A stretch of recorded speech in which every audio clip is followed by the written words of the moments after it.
We are live. Welcome to the RedBlue Pod number 79. And I will say this, welcome among us, Alex. And how are you, Alex? I'm good, man. Thank you for the invite. I really appreciate it. Well, that's amazing. I've noticed you do see a lot of movies, so you're the perfect candidate. What about you, Gray? How are you today?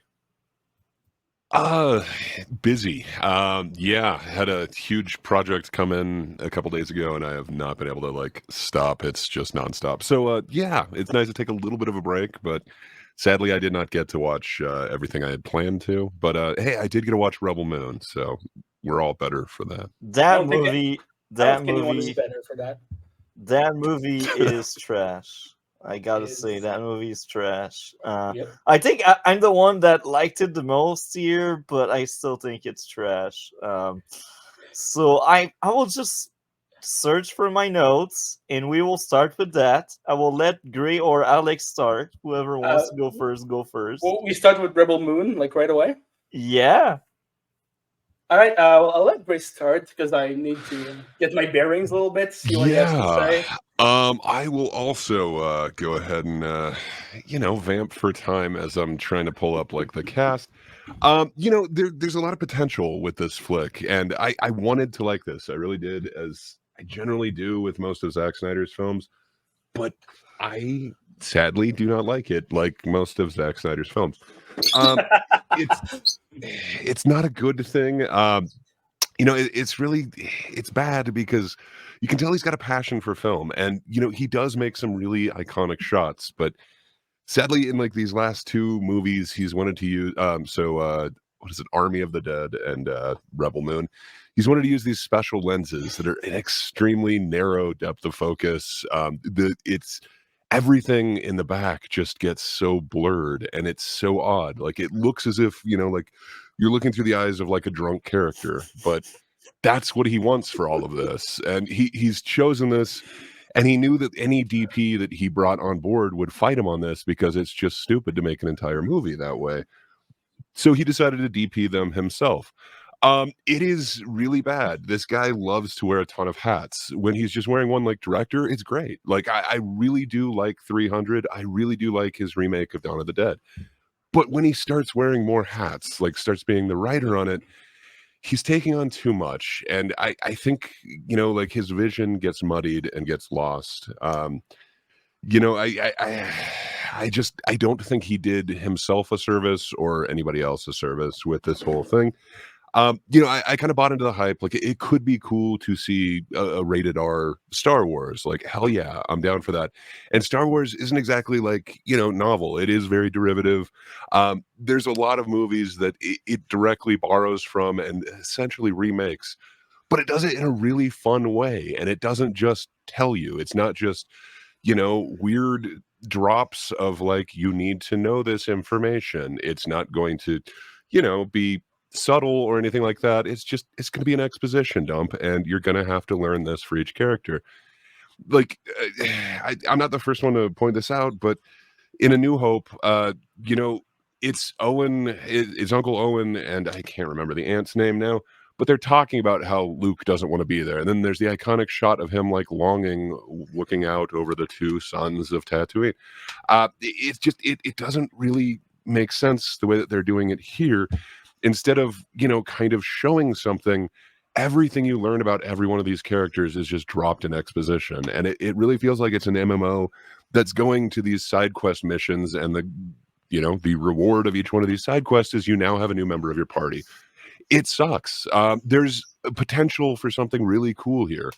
And I don't know if it's just this new trend that everyone's doing, like they just did it with Ridley Scott's film, Napoleon, where, they're releasing this lesser version of it. And then maybe the actual film makes sense when you see the director's cut or whatever they're going to call it. I don't know what Apple's calling the 4-hour cut of Napoleon, but maybe that actually had a through line, and it wasn't just a collection of scenes that kind of put together. That's what this one is as well. And maybe, the director's cut is going to actually glue these together, and it's not just a whole bunch of slow-mo shots and then exposition dump. But that's what I feel like we got here. I don't know. I really wanted to like this, but sadly, there's not much to like. I kind of liked the world. It seemed like it was, well worn. It was lived in. It's not just, I got to be honest. I liked the world that we were introduced here way more than like the Ahsoka show. Like, I really didn't like that world that we started off in. When they get to that new world with the weird crab things, like, okay, that's cool. Like, that's what I want to see out of sci-fi. I kind of feel like that was this, except for every single thing about this world seems like it's a retread and not a good version of it. Like we get the Mos Eisley Cantina, we get like every single thing about Star Wars, but it's not Star Wars and it's not done as well. I do understand that this was like Snyder's pitch to them a long time ago and they rejected it. Somehow Netflix took it up. I believe this was before Force Awakens, so it does have kind of that Star Wars retread thing. Maybe that could work, but sadly, this also was so long of a movie that they decided to break it into part 2. Like this is supposed to be a 3-part series, but this movie is a 2-part thing. So it's following down like the Deathly Hollows, the Mockingjay part 1 and 2 thing, where they're now just splitting a movie in half, and that could be cool. I really liked Across the Spider-Verse. That's again like kind of a movie split in half. But they did it in a way that it still feels like you get that entire journey. You still get that story. Yeah, it's a cliffhanger ending, but it feels like it's a complete movie. I don't feel like that is here. Like, I don't know. Just, I don't feel like we got to know any character. I don't know any motivation. Yeah, a couple people said a few things, but there's a bunch of questions, and I don't know if I care to have them answered, is where I'm left with this. But yeah, that's kind of my experience with it. Hope I left you guys some room to crap on this. Can I go? Yeah. Go for it. Okay, so first of all, for the Napoleon, the longer version, I have the name. It's Ridley Scott. Sorry, I wanted to do a pun. Nice. All right, so first of all, I want to talk a bit about Zack Snyder because I do not like him as a director. I think he is very bad, and I think he really lacks media literacy. Like, he adapted 300, he adapted Watchmen. But there's some cool shots in those films. Yeah, but so what? If you have cool shots that don't say anything, they don't, tell a story. They're just there to look cool. When he did Watchmen, he said in an interview, word for word, I don't like comic books, except I read Watchmen, and it had sex and violence, and that was more my jam. Yeah, he didn't understand it though. No, he didn't. He didn't understand it, and he didn't understand 300 either, because that's supposed to be like all about fascism, and he took that and went, "Look at how cool they look." So it gets me mad a little bit about everything. And as far as Rebel Moon goes, so the first thing that I really, really need to talk about this piece of shit of a movie that I hated so much. Is the fact that it plagiarizes every single thing. Like, Fair enough. But I mean, like, if you're going to go with like the original Star Wars, like it also did, but it did it kind of in a new way where I don't feel like he's doing it here. No, like, the scene when, I forget the name of the bad guy. I'll call him Space Nazi number 1. So Space Nazi number 1 goes on the farming planet, and then he starts talking to the chief of the planet, and the chief tells his merry band of farmers, "Hey, don't tell the Nazi that we have food here, or he's going to take it all." And then the Nazi, starts trying to become his friend and manipulate him. That is exactly the opening sequence from Inglourious Bastards, like word for word. But a lesser version. Yeah, it was a good version, and it had tension not in Snyder's version though. Like that all just gets taken out of the. Yeah. Yes, I couldn't agree with you more. Yeah, and also there's the the main character's backstory. That's basically a full-on plagiarism of the flashback scene with Gamora from Infinity War. It's the exact same thing. The bad guy kills her parents and then takes her in, trains her. And then she rebels against him. It's exactly the backstory of Gamora from Infinity War. In all due fairness, I think he wrote this treatment before that was popularized, but still, it seems like you might adjust it or do it a different way. Yeah, and of course, like there's the goddamn scene with the hippogriff. Like that scene is full on a plagiarism of the hippogriff scene from Prisoner No, of that side Azkaban. quest was perfect. It had to be done. No, it didn't. None of them had to be done. Like, it's the same design as a hippogriff, but with black feathers.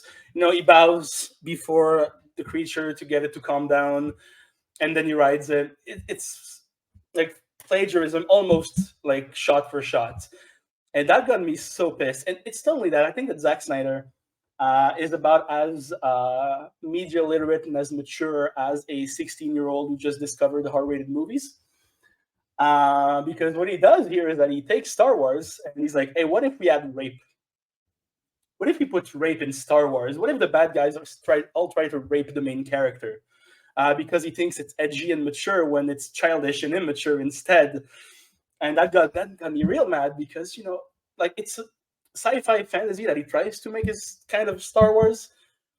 But it's bad guys versus good guys. It's that black and white, and he tries to insert rape and sexual violence into the whole thing. And to me, that is very insulting, and he cannot deal with that nuanced of a topic. And every time it happens, I just thought it was incredibly offensive and incredibly stupid and immature and very mean-spirited. So there's that. And as far as the characters go, they are boring as shit. They don't have any personality or agency. Like, come on, like the girl who cuts up a spider or a spider woman, having a katana doesn't give you a personality. That is not a personality. They're glowing katanas, though. Yes. I don't know. Like, I'd have to think like that is one of the side characters that is somewhat the most fleshed out. Like, at least that's one of them that I know a bit about her story. Where, like, I don't know anything else about any of them, and you don't find out anything until the very end where they're all, like, in a line, oh, you're this prince, and, like, he goes through and tells each one of their backstories. But they don't matter. I don't know. They don't matter. Like, you go to their planet, and you talked about the world building, how you felt it was lived in. I don't think it is. I think each of these friggin' planets just exists. I mean, like, the farm at the beginning. Yeah, but like the rest that of them felt like a farm, I guess. But you're right; not every world was fleshed out. They exist just to have a background for a fight, and that is it. That is their only reason to exist. I agree.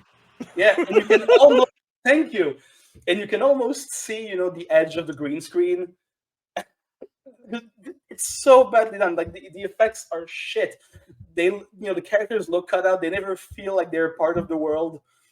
They just feel like they feel like they're Mortal Kombat characters in front of a backdrop, and even then, Mortal Kombat does it better. So yeah, I don't know. There's some aspects that are kind of cool. Like when you mentioned the effects, like I like the effect of the bullets in these guns. Like it's not exactly a laser, it's not exactly a bullet, but there's like some molten metal or something after. I thought some of the effects were like okay, but then you go to like the flaming katanas, and it's like we've seen that so many times. Yeah, like, it's called a lightsaber. Yeah, and he has his cast, right? He's got like a great cast. Sophia Boutella, Jamon Hansu, Charlie Hunnam, but they are so undeveloped, so uninteresting that they could be replaced with cardboard cutouts of themselves. That the movies would be the same. The movie would be the exact same. It would not change a friggin' thing.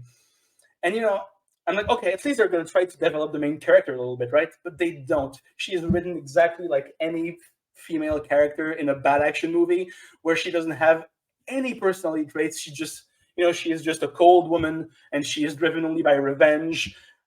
And the only womanly thing she has is that she has tits, and that is it. Like, she is not characterized as a woman. She is characterized as a person who wants revenge. And I think it's very much possible to have a good female protagonist that is not only a cold bitch who just wants violence. But she's also the idea person, because Titus, the former general, he didn't even think about getting revenge until she mentioned, well, what about revenge? And then that got him out of his drunken stupor, and he's willing to go with them. I don't know. It's just weird. Like, you're right. She's focused on revenge. Yeah. Why did that never occur to, like, the general who got, like, his whole army, slaughtered, and he feels remorse for it, but not revenge? He just, it never occurred to him. Interesting. Yeah, it is. And, also, again, like, even the costume design, right? They are Nazis. These are Nazi uniforms. Huh. I didn't make any connections till you just mentioned it. Wow. They really are. Like it could have been designed by Hugo Boss himself back in the 40s. It's exactly the same look as a SS uniform, and that got me. Like it's so obvious from the get go. You don't need to push it, but with that damn costume design. Well, sadly, Star Wars got that too. Like George Lucas kind of got that whole like, you're making this too close to the Nazis. He didn't go nearly as far as Snyder. Like, I don't know. It's just interesting that like, something where it was much more subtle, but they did have uniforms and there was like this Empire thing. I don't know. It feels like, maybe he really isn't good at doing anything he hasn't seen before, but maybe I'm wrong. Maybe, I don't know, because the thing with Rebel Moon is that it lacks any kind of subtlety. Like, and Zack Snyder is the least subtle director working right now. He does things because he thinks they look cool, and that is it. He has these extremely cool shots in all of his movies, but they don't tell a story. They are just there to look cool. They don't mean anything. And to me, that is not a director. That is not what the director does. I think he's a terrible director as far as it goes. I think he's great at composing an image. I think he's very good at that. And I think he's got a very strong sense of aesthetic. But as far as directing goes, he is probably my least favorite director working right now. Wow. And, yeah, That's amazing. I agree with so much with what you said. Do you want to add more? yeah, I mean, I just have like one. So two more things to say. Actually, no, three things. So as far as the story of the movie goes, it's boring as shit. It's just it's Star Wars without the personality. And the way it's structured exactly like a video game, right? So you go on that new planet, which is the new level. You have a fight, you recruit a new party member in RPG, and then you move on to the next level. And these action sequences that show off the characters, the new member of the groups, they're not even useful because they don't fight that much after. They're just there to make them look cool, but then they don't do anything with them after. And you know what? I think this is also extremely badly written. So I'm going to give you an example of that with the opening narration, right? It's 90 seconds. I timed it. And in 90 seconds, the narration contradicts itself so much. I have no idea what this stupid-ass world is. But it was Sir Anthony Hopkins. Like, I don't how care. could it contradict itself? Listen, so you have there's this mother world that is been governed by a royal family for years and years and years, and then they drained all of the resources from their planet, and so they decide to go invade the other planets to get their resources. And here's where, so far so good, right? But then that's when the writing starts getting a lot iffy, because first of all, at some point, the king and queen die. They get killed by a nameless assassin. And only after they die, is there a rebellion that takes place? Like, since when do you start a rebellion after the dictators have died? So that's my first point. Well, if they were the good dictators, I don't know. And also, so there are the king and queen of this galaxy, I suppose, but then it says that it's a rebellion. So a rebellion implies that you rebel against the authority, something that is placed there, right? But the way the narration is written, it says that the mother world invades planets without their consent. But if they are, the king and queen of these planets also, it wouldn't be an invasion. They could just go, hey, we're coming to take your shit, prepare dinner, But then they have to rebel. So, but it wouldn't be a rebellion if they were, how do I say this? God damn it. It's not a rebellion if the king and queen are invading and are not, the ruler of this planet. It would be a retaliation. It would be a war, not a rebellion. Words are important. And because of his choice of words, Zack Snyder doesn't know if this galaxy is governed or not by the king and queen. It's stupid as shit. And that's in 90 seconds. In 90 seconds of narration, you don't know if this is a resource war or if it's a rebellion against an already existing empire. So yeah, my last thoughts on this stupid-ass movie is that I sincerely hope that it gets forgotten in the depths of an abandoned Netflix server. There you go. That's my thoughts on Rebel Moon. I like The his Space speech. Coliseum, though. I got to say, as a first side note, uh, am Come on, I guys. crazy to think and say that it doesn't feel like Star Wars at all? Well, I don't know. It depends. It's stealing from the same like source material that Star Wars was, so it does have that built into it. But I don't know. Kind of laser guns and space swords, wizards. Yeah, I guess. Sure, but I guess. Star Wars was at least it had a sense of fun, a sense of adventure. It had characters, it had discovery. But this is just it's so bland. It's so Agreed. bland. There is But you had Charlie Hunnam. He was wearing a space tank top.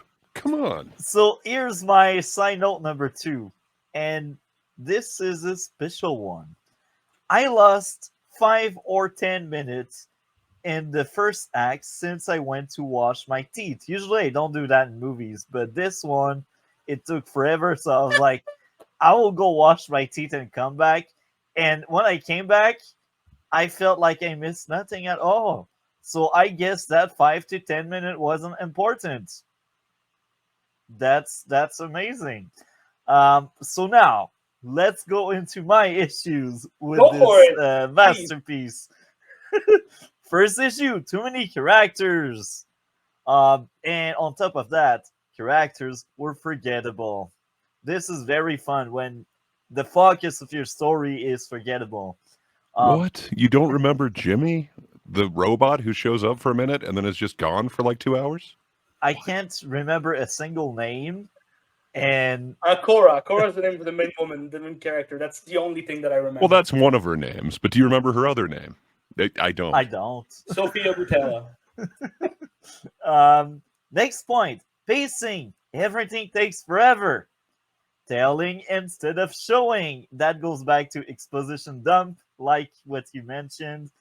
Cannot aim. So I'm the kind of person that find it challenging to watch like firefights and that kind of stuff, because I will point that out if I feel like these people should aim a little bit better, or like some of the sides should suffer loss. But here it just feels like, oh, only specific people get it, or they just don't get it at all, and it's just flashy stuff because we need flashy stuff in a movie. I mean, the main characters are protected by plot armor. Yeah. Speaking of plot armor, that's my next issue.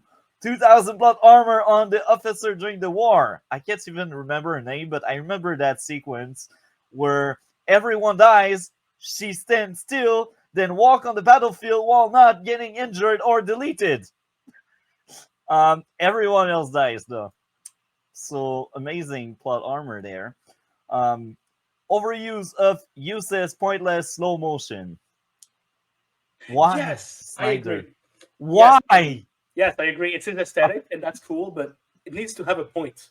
Like at some point, I remember there's a shot where it's a slow mo shot of a girl falling in the dirt, and it has no reason to be there. No reason. Maybe he thought the particles of the dirt flying were pretty in slow mo.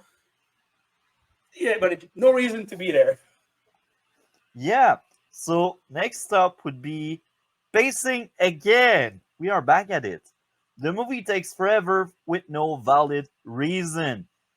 This At is certain times, and then it just goes way too fast at other times. Like the pacing is all over the place on this. I don't know if that's the difference between the two cuts. I don't know. Maybe they can't show some of the R stuff. maybe, or maybe they just lost the footage. I don't know. Things happen, So there's still a few things that I enjoyed. So here they are. The lore was decent. It wasn't impressive. It's just like, oh, it's there. It's part of the universe. It's part of the movie. The villain, even if they are forgettable and kind of bad, they are entertaining to watch. So that's one thing. So you're like, oh, they're on screen, so something will happen, I guess. The actors did their job.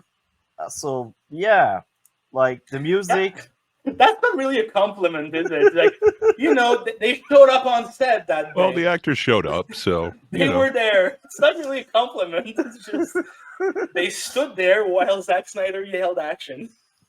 I like the music, and when it was action, I was entertained.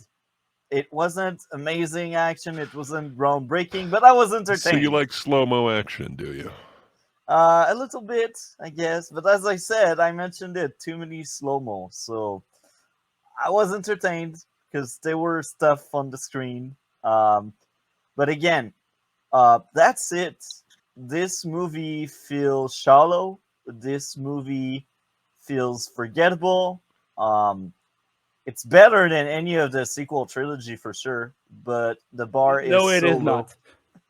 I don't know about that, man. Like, there was potential with Force Awakens. I don't see the potential in this. Like, do you have any hope that, like, well, I mean, like, yeah, this was retread, but, it could go. I don't know. I felt like at the end of Force Awakens, I had some potential. They did not pay it off at all, but I don't feel that potential here. And maybe it's because it's half a movie, but. Maybe. Also, right, with the thing, so I have a theory, all right? I cannot prove that theory, but since the Snyder Cut came out, I feel like now every future Zack Snyder movie is going to be butchered, either by him or a studio, and then they're going to be like, oh, but he's going to release his version later. Just, That's what it seems like. Just to squeeze a little more time and money out of his fans. Which is sad, because so supposedly they had to break this in two because when they were doing it, they realized that the world building really suffered in their initial thing. It just kind of went from character to character, and there was no world building. So they really had to flesh that out and make it two movies. So did you feel like there were, really good worlds in this? I got to be honest, that first village, I mean, like, they're kind of stupid. They've got really fertile land, but they choose not to, do anything with it. But I kind of felt like that was like a lived-in place, maybe. The cantina, it did not seem like a great world. It didn't seem like it holds up to like the Mos Eisley cantina at all. And every other one of those worlds, like, I don't feel like we had any time with them, but every one of them I seem to have issues with. It didn't feel like a legit place. I don't feel like we got world building. No, because they exist to be backdrop for action sequences. That's the only reason they are there, just to look cool in the background while people fight in the foreground. Yeah, well said. So that's it for my part, and now I will read out what Cole has told me in DMs because Cole wasn't able to make it, and it was like, oh, I will still give you my thoughts. So the biggest piece of shit he has ever seen, not as garbage as Army of the Dead, but okay, so he hasn't seen Sucker Punch though. Sucker Punch is better, not by far, but it's better. It's prettier. I don't know. I think he has, like, Cole sees a lot of movies, like, maybe not as much as Alex, but he sees a lot of movies. It's part of my job, right? To watch movies, I have to. He says it's trash in almost every way. Zack Snyder has officially solidified himself as one of the worst blockbuster director in Hollywood, despite having a decent start with 3 solid movies, similar to Mr. Night Shyamalan. He clearly learned nothing from his past mistakes. Thank you, Alex. And as the ego of the size of Dwayne Johnson's, this is Cole. Cole, I miss you.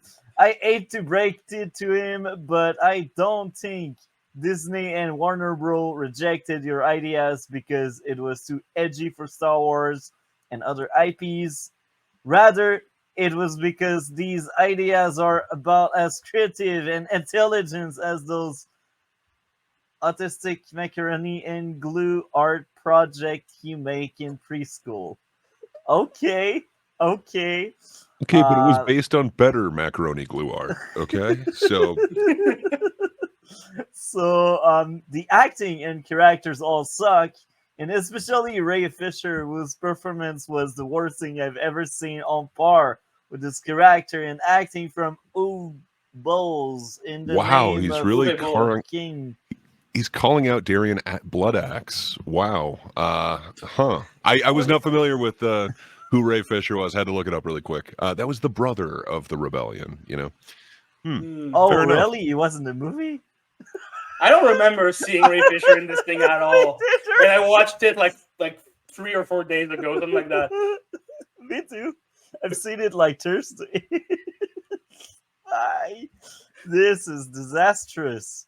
It clearly gave him this minor role to help pay for his DoorDash and avoid being homeless after he effed his own career up with false accusation, being a garbage person and a crybaby online to everyone, and being a garbage actor. He is now trying to say he won't be in as much after this because he chooses his roles selectively, which is just another word for saying my career is over and I'm going back to Broadway and crap made for TV shows on dead streaming services. So I'm saying it as a shield, making it seem like it was my decision. So this is part 1 of 3. You're amazing, Cole. Like, oh, I see the bulk of it now. It started off really strong with part number 2 out of 3. No, it's gonna go part 1, part 2. Like it is gonna be 3 parts, but each part may have multiple parts. So there's a lot of ins, a lot of outs, a lot of what have yous. Yeah, you're gonna have part 1, and then part 1 the Snyder cut, and then part 2, and then part 2 the Snyder cut. I think there's going to be even more if you're counting like individual Snyder cut and original. Like, so this is part 2, but it's still part 1. The 5-hour cut where everything is slow mo, so the movie pretended as substance. So Snyder said that Snyder said himself that the his own cut of Rebel Moon is going to be 1 hour longer. So it's going to be this thing is going to be 3 hours long, and it's going to have sex and violence, like more sex and more violence. Wow! And that's it. That is what he said, word for word. So what he means. So it's just the tentacle scene, like extended, and that's it. I mean, all he has to offer as a director is sex and violence. That is what he is saying. He has nothing more to offer. No characters, no story, nothing to say. Just sex and violence. I mean, this maybe is it's how going we to do. fill some of those gaps, and maybe there's going to be some explanation. And I'm sure, like those fight scenes, there, she has an axe and she's going against people. It does some weird cuts. Maybe that's going to be more bloody, but I don't know. Do you think that the slow-mo is used to fill out those scenes, or is it just extra on top of the slow-mo that's already in those fight scenes? I'm not sure what to expect. It's to pretend there's something going on that is worth taking your time to watch and see. It's just to say, oh, instead of having a 2-hour movie, let's make it 2 hour and a half. I think that's my guess. Anyhow, cool. Part number 2 out of 3. The cinematography, visual direction, and lighting are all garbage and feel unfinished or like a rough copy of footage from a backup camera, and especially with how ugly the style of it is. I 100% agree. It's but ugly inside and out. Yeah, and I feel like I didn't mark it down because I feel like I point out enough issue there, but he's name right on that. I didn't want to trash movie too much on that aspect, but yeah, at least I want crazy. To send me the text. I'll do it. Send me what he wrote. But at least there are no dead pixels this time. Oh, good job. Some will say there are good shots and cinematography in it, but those people clearly don't understand how it works. The decent looking moment of it, and with certain shots, which are a few and far between, aren't actually good visual, cinematography, direction, lighting, or anything of the sorts. That's a visual effect or just basic scenery, which looks ugly at many other points, but also has nothing to do with any filmmaking aspect he did. And the B is just a guarantee with that what you will get when you have a ginormous budget to work with. Zack Snyder does. There's no film in history that tries this type of genre of film and works with this type of budget that doesn't at least accomplish that in scenes, because it's a given by just having money and resources. Even the Star Wars sequel and effing God of Egypt 2016 accomplished it. In fact, compared to every other in those areas, this is some of the worst I've seen. So, Cole, you are a word of wisdom. Anything else to add before we tackle Cole last comment about this masterpiece called Rebel Moon? Yeah, I guess so. I was just looking up what year Snyder had first kind of conceived of this and brought it to Disney, and that was like 2012. So this would have been, like before everything was relaunched, and it would have been in that time of, like a strong female protagonist. So, it may be suffering from some of this is really old hat and really well tread ground based off of that it's, from like 11 years ago, but still, it just borrows too heavily from a whole bunch of different movies. How is this thing 11 years in the making? It feels like it was like an afterthought when he was having his lunch. Yeah, How is this I 11 agree. years in the making? I don't see it. Like right now it's been like 5 months. I'm working on a novel I write, and the story is like 10,000 better than something you worked on for like 11 years. I know it's hard to compare a novel to a movie, but there's still a story, Anyhow, yeah, that's Snyder. Happy New Year, everyone. Snyder flops. So Thank cool you, third Cole. part. There's you, no Cole. choreography in the acting or action in any scenes, or any basic understanding of the pacing and timing with things that any filmmaker should know. The story and structure with each character makes no sense. I agree 100%. Mhm. Takes forever, where it feels like it will give you Alzheimer. Hell yeah, like dementia, guys, dementia. And is done in a way that a 6 years old in second grade would do when writing a short story in class and trying to give each character backstory. Well, Cole, you are insulting to all these 6 years old, because I can bet they can do better. My imaginary 8 years old son can come up with something better than this. No doubt about it. This is me adding something. The writing sucks, and it feels like it's artificial intelligence talking. Oh yeah, absolutely. The Cole, it's music is your. unbearable. Oh, this I disagree, Cole. That's the first thing I disagree with you. I like the music, I don't but I remember don't the know, music. man. They did some weird things, like all of a sudden, where what's her name, Nemesis, the one with the lightsabers. All of a sudden, she's about to fight the spider thing, and all of a sudden, they start doing like some weird Asian music going on in the background. I don't know. I weird kind of see what Cole's Asians. saying. Hey, listen back to it, man. Like it sounds weird. Like I don't know. This is a different world or Okay, whatever. But he's going that route with it. okay. Here's the thing, right? That spider scene. I have a question for you guys. 'Cause I Yes. remember that. So I remember that she was fighting the spider thing to save a kid, right? Yes, the Spider Lady apparently lost her kids, so it decided to steal a kid Yeah, but to what make up happened? for it. What happened to the kid? So Gunner, the farm guy who has no experience, grabbed her and saved Mm, her, and then she right, went right. back to her parents. Okay, cool. Because I remember thinking, wasn't there a kid there? Yes, Yeah, there was a but kid then there, Maybe I but blacked out but during then you that find part. out her backstory, and her backstory, Nemesis, or apparently Duna Bay is also her name. Uh yeah, it's weird, but her character's backstory is also she lost her kids, so now she's on this Mm, revenge mission, which is the right. exact same thing the spider was doing.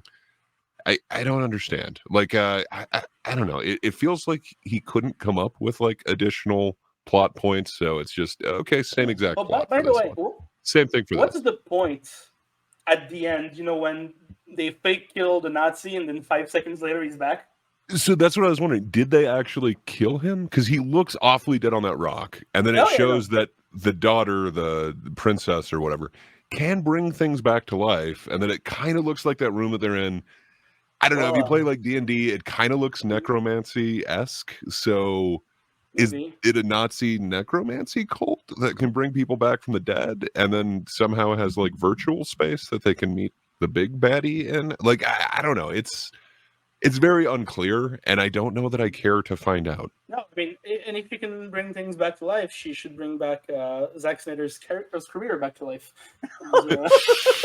That might be beyond her powers. I don't know. Yeah, I think I'm with you, Cole. That's beyond their powers, man. Okay, but why did the robot have antlers at the end? It's a metaphor for nature. Oh, No, really? I get it. Just his metaphors are so subtle, Or maybe Zack Snyder saw Midsommar, and then he decided to do the same shit with the robots. Since you mentioned Midsommar before I finish Cole's comment, I'm curious to hear your opinion about it. I've seen it. We covered it, Cole and I. Oh. So what did you think of Midsommar? Oh, I love it. I think it's great. I mean, I'm a big fan of Ari Aster. This year, Boys Afraid was in my top 10 of the best movies of the year. I love Midsommar. I think it's extremely smart. I think it's very unsettling, and I think it's the saddest romantic comedy of all time. That's good. I think you will get along very well with Cole. I wasn't as eager. I wasn't as excited as him to see it.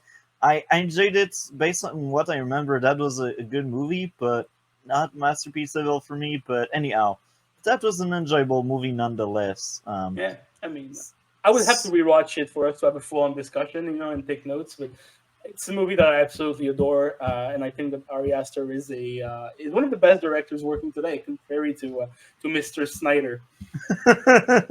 So, moving on with the second half of the third part of Cole's comment. The editing is painful. There's nothing good to this. It's all trash. The only stuff that's half decent is some of the visual effect, but again, it sucks at other points. If this even gets an Oscar nomination for visual effect and over films such as Guardian of the Galaxy 3, Godzilla's -1, Society of the Snow, then I'm going to lose my crap. Godzilla -1 is amazing. It's a masterpiece. Overall, this film should have been aborted, and Netflix are idiots for putting their trust into Zack Snyder. Not only is this a critical and audience and objectively made failure, but just like Army of the Dead and Zack Snyder Justice League, it's also a financial and rating failure, as it got very low watches on Netflix, just like his other compared to similar releases in the year, and lost to smaller movies. I'm not surprised, to be honest. I'm not. It was still fairly high in the overall rating, but considering all of the many movies above it for 2023 releases are 50 times smaller in budget, advertising, promotion, it's pathetic. A film like this should have guaranteed to get number one of 2023 or even top 3, but it wasn't even close to it. Nor was it even number 1 of the actual week it released in. It was like number 6, then fell out of the top 10 the week after. This is the more equivalent of if the dude who made that space Nazi film, Iron Sky, and O-Bowl collaborated on a film together. F this piece of crap. And this was Cole. Yeah. Thank you, Thank Cole. you. I would like to hug him. I would like to hug him. Me That is too. all. Even if he's not there with us for now, he still is in spirit. With that being said, I don't have much more to say about this movie. I will ask the both of you if any of you would like to add more to what was already told. I think I'm I done. think Travis Mitchell put way more thought into that Yeah. comment than Zack Snyder did over the significance of it. When they asked the filmmaker at the end, like there were a couple people who got to kind of interview him about this project. He said that actually it was because the robot's getting back to nature and it decided to, like go hunting and fishing. So that's why it was wearing antlers. It's like, Wow. what? Like that? Okay. It doesn't appear like he did much. He just, kind of like Alex was mentioning earlier, he has certain visual images or something that mean way more to him than like the story. And, that is kind of what I think of when I think of his filmography. It's like, yeah, there's some, like that. There's a couple images in 300 that are very iconic that really kind of stand out. There's a couple in Sucker Punch, but that's all I remember. I don't remember like a good movie. I don't remember, him truly having a grasp of storytelling or telling something new or possibly in a different way. Yeah. It's just, okay, there's a couple of good visuals. Yeah, I mean, the movie I liked more from him is 300 is remake of Dawn of the Dead, and that's because it was adapted. I really from like that one. Yeah, I think it's because it's based on James Gunn's screenplay. And James Gunn is a better writer than Snyder is the director. For sure. But yeah, he didn't understand the screenplay either because it's just a little sidetrack. Remember in the opening scene of Dawn of the Dead when she passes by a bus and there's a woman being attacked by zombies and she kind of ignores it. Mm-hmm. You remember that? Well, that was supposed in the script. It's supposed to imply a sexual assault. Like it's supposed to. Wow. Yeah, but Zack Snyder didn't get that at all. Okay. So yeah, but yeah, This showed the brain capacity of the director. No, because he doesn't understand the shit that he reads. Yeah. I mean, if you look at Watchmen, like he clearly did not understand like the significance of like anything in that story. Yeah. Visually, he made it look a lot like the panels in the comic, which is great. But I really don't think that he understood a damn thing about that, and his changes to the end just completely like I don't know, hammer that home that he really doesn't have an understanding. I have a theory about the ending of the Watchmen versus in the movie versus the one in the book. I don't think I'm right because I don't think Zack Snyder really put that much thought into it. But so in the book, it ends with them summoning like an alien creature, and then America stops war with Russia to face it, right?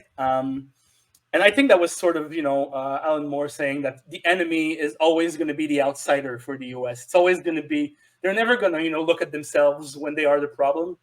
They're always going to look towards other parts of the world, and in that case, other worlds to to fight instead of doing the introspection that is needed. And in Snyder's version, it's Dr. Manhattan that takes the blame for everything. And when you think about it, Dr. Manhattan represents American values, right? So the power of the atom, the power of the military, and all of that. So, if I am right, I think it means that the U.S. has turned against its own values and is going to get better by blaming Dr. Manhattan for the problems. But that is just my interpretation, and I don't think that Zack Snyder thought about it this far and this much. I sadly don't think he put that much thought into it, but maybe I'm wrong. Maybe he really did, and he painstakingly chose the ending he did. But I just think he misinterpreted it. But perhaps that's me.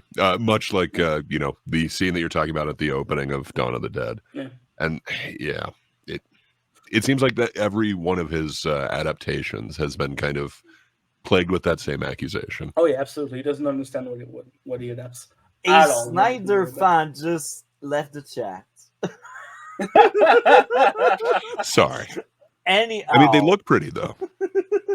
I will start by saying Cole grade for this movie out of 10 was a juicy 0. Yeah, I mean, he gave 0 out of 10. Yeah, I agree. So what about you, Alex? What would be your grade out of 10? Yeah, full on 0 as well. Honestly, I think this is the worst movie I've ever seen. Oh Um, my. Have you yeah, and seen I Cooking Beer? no, but Cocaine Bear That's is mine. decent. oh yeah, Okay, yeah, I would watch No, it's Cocaine Bear awful. any day over this. right. I misunderstood what you said, and yeah, I saw Cocaine Bear. I think it's very badly directed, but I think it has some funny moments. My, okay. And at least it Um, wasn't insulting to my intelligence. Ghostbuster 2016 is also kind of worse than that, I believe.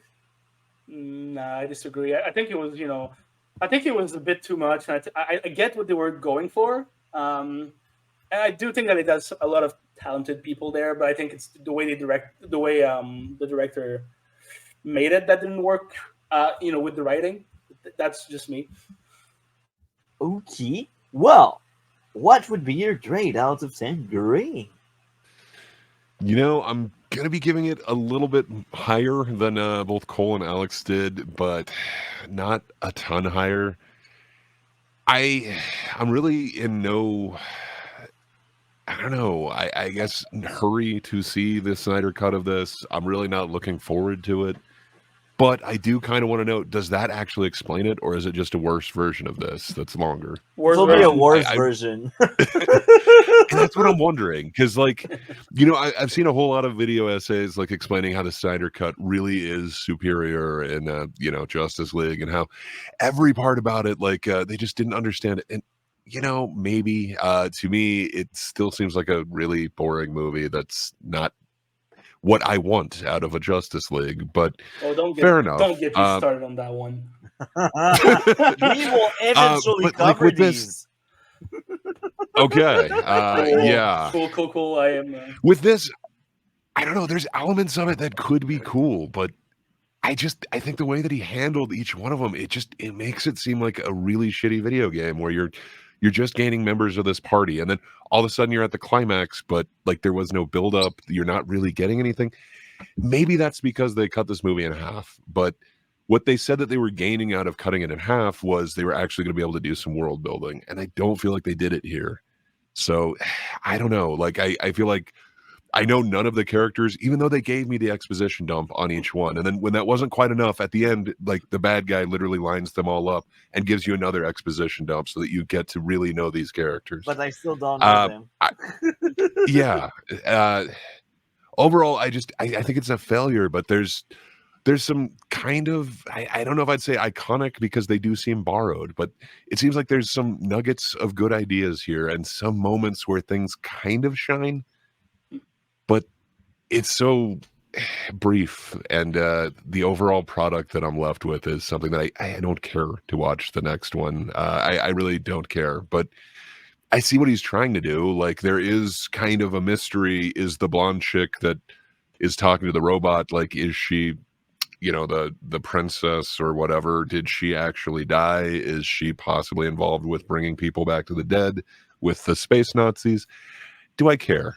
No. So I don't know. Like there are some things that they tried to do to leave like cliffhangers and that they want people to think about theories, but I don't know. I think doing that at the expense of actually telling a story is horrible. And I think every one of these that has, been kind of half of a two-part thing, they at least come up with a way to make each movie its own thing. Supposedly Kill Bill was the same. Like when Tarantino came with the script, they're like, this is way too long. You need to cut it in half.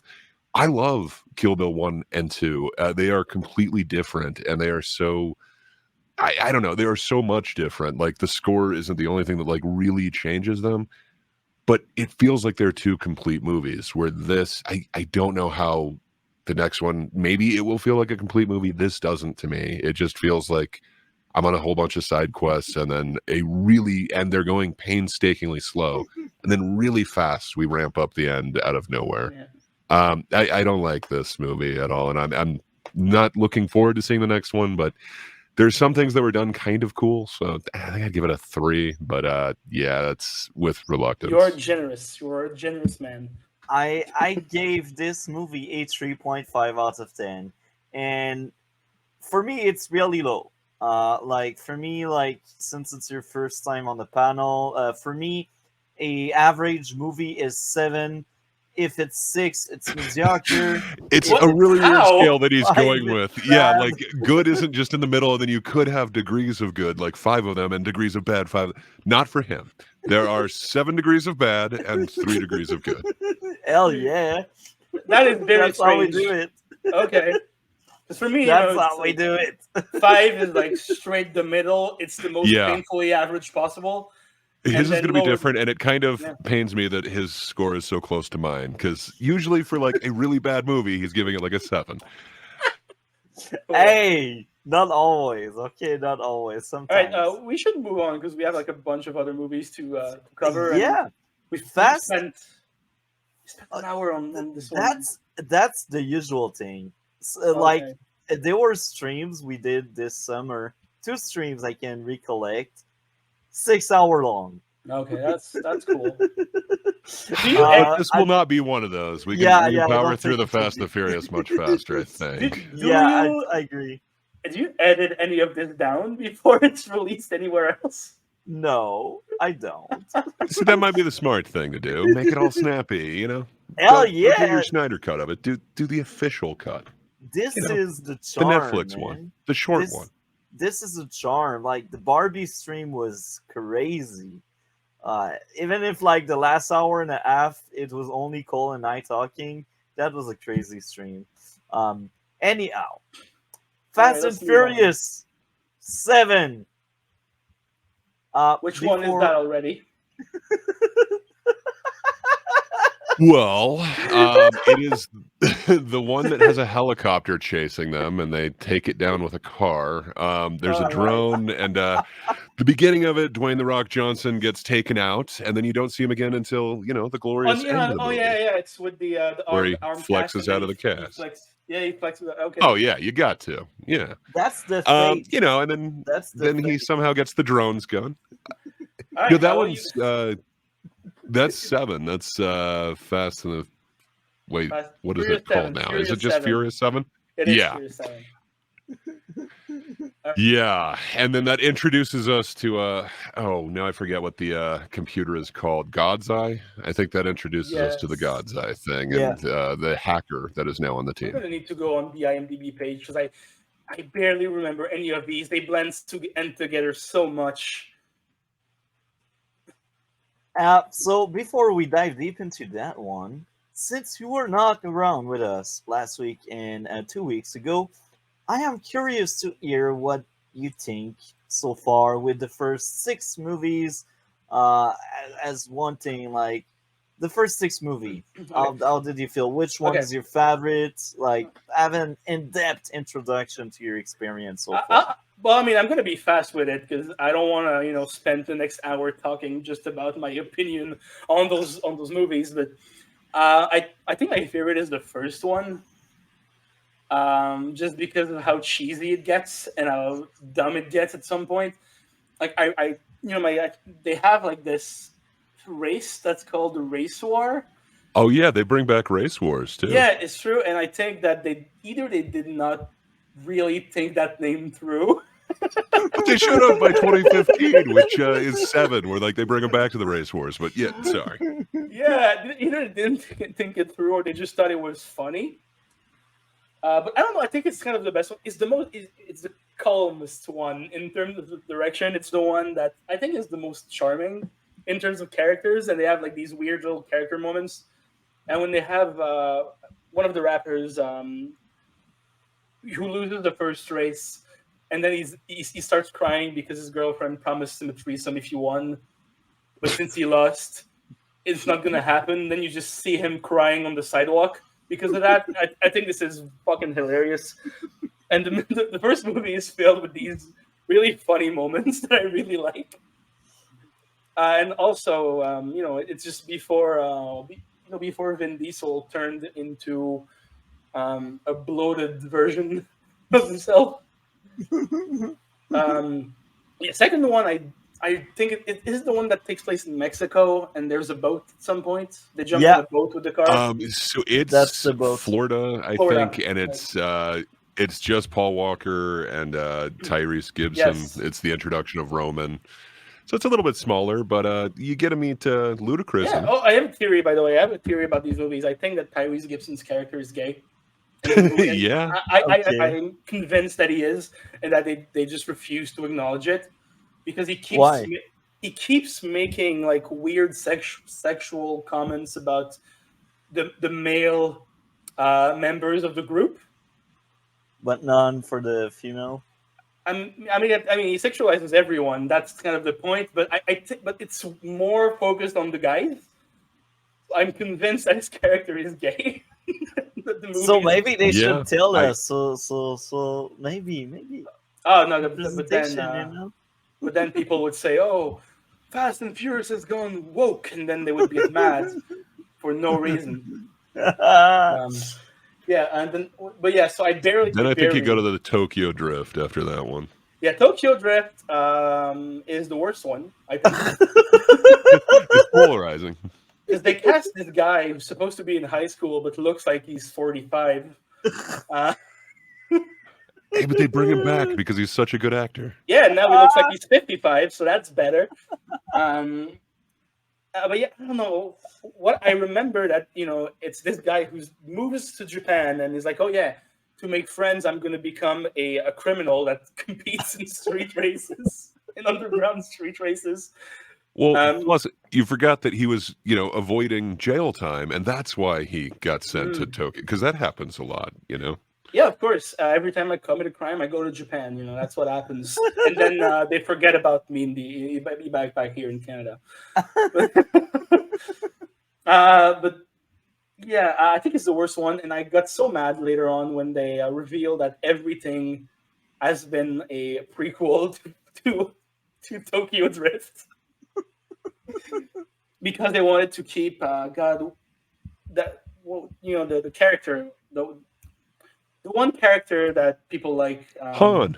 Yeah, because he dies at the end of the third one. It turns out that happens just before 7. Yeah, and they wanted him to come back, and so, but I bet that he's not. I don't know. I haven't seen past the 8th one because I hadn't seen any of them until this year and then until 2023.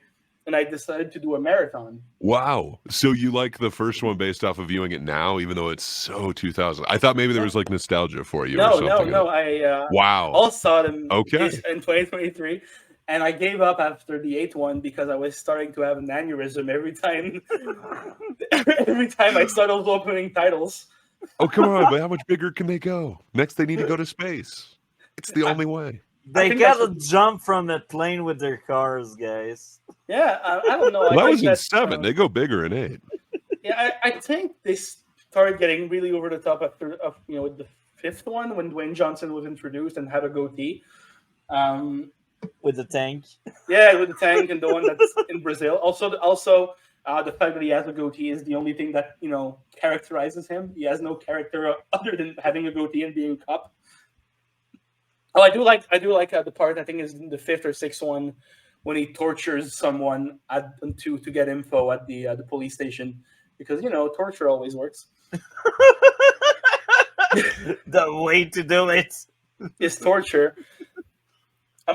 Honestly, it's very hard for me to talk about these movies because they are just a mush of nothing. In my brain, they're just like a bunch of action sequences, mixed together with very little story. They're fun action sequences. What are you talking about? It's all about family. Yeah, it's all about family. Right. Yeah, and it seems that it's a very open family because like, oh yeah, you tried to kill me in the last movie and you murdered my best friend, but now welcome in the family. You're part of it now. Here's the drink. Take a seat. You do understand they've got a certain skill that they need for this next job, so now they're on their same tide. It's all good. Yeah, but then they forgive each other and they hug, and it's beautiful. It's so moving, man. It's about forgiveness. Moving. You just don't see it. Oh yeah, I cry every time. Every time I see these, I cry. But I don't know. I have very little to say about this stupid ass franchise. So, you said the first one is your favorite, and the third one is the your worst least. So, what would be your grade for your favorite, and then for Tokyo Drift? I think first one would be like a 6 out of 10. close to me, so I'm not crazy. Perfect. Move on Yeah, with Tokyo Drift. yeah, and Tokyo Drift would be like a 1.5 because Now I sound I crazy. like the opening chase. But that's it. And the other ones are like somewhere in between those two So grades. between 6 and 1. Okay, that's very interesting.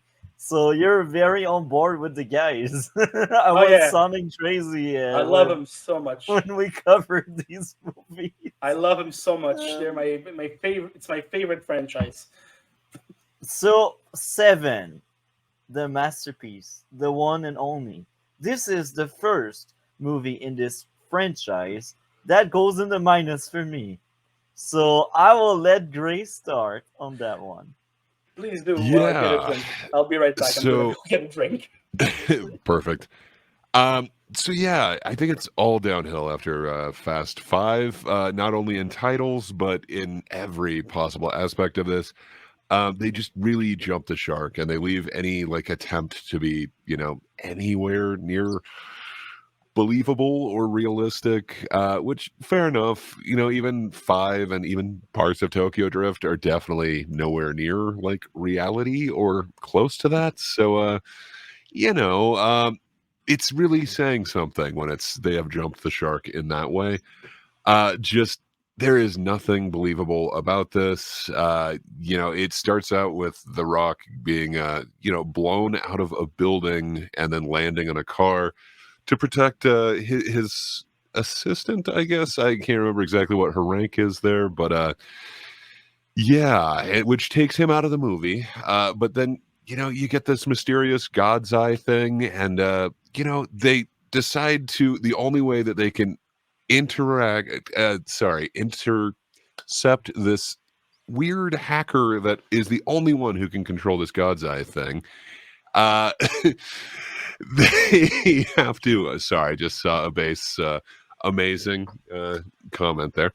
But they decide that they need to get this hacker, and the only way that they can get her is if they get her on this one part of the road, and the only way that they can get to that is by parachuting cars down. I don't know. It has left the realm of like possibility for any of this thing, and then half of Vin Diesel's plans are to just drive off a cliff.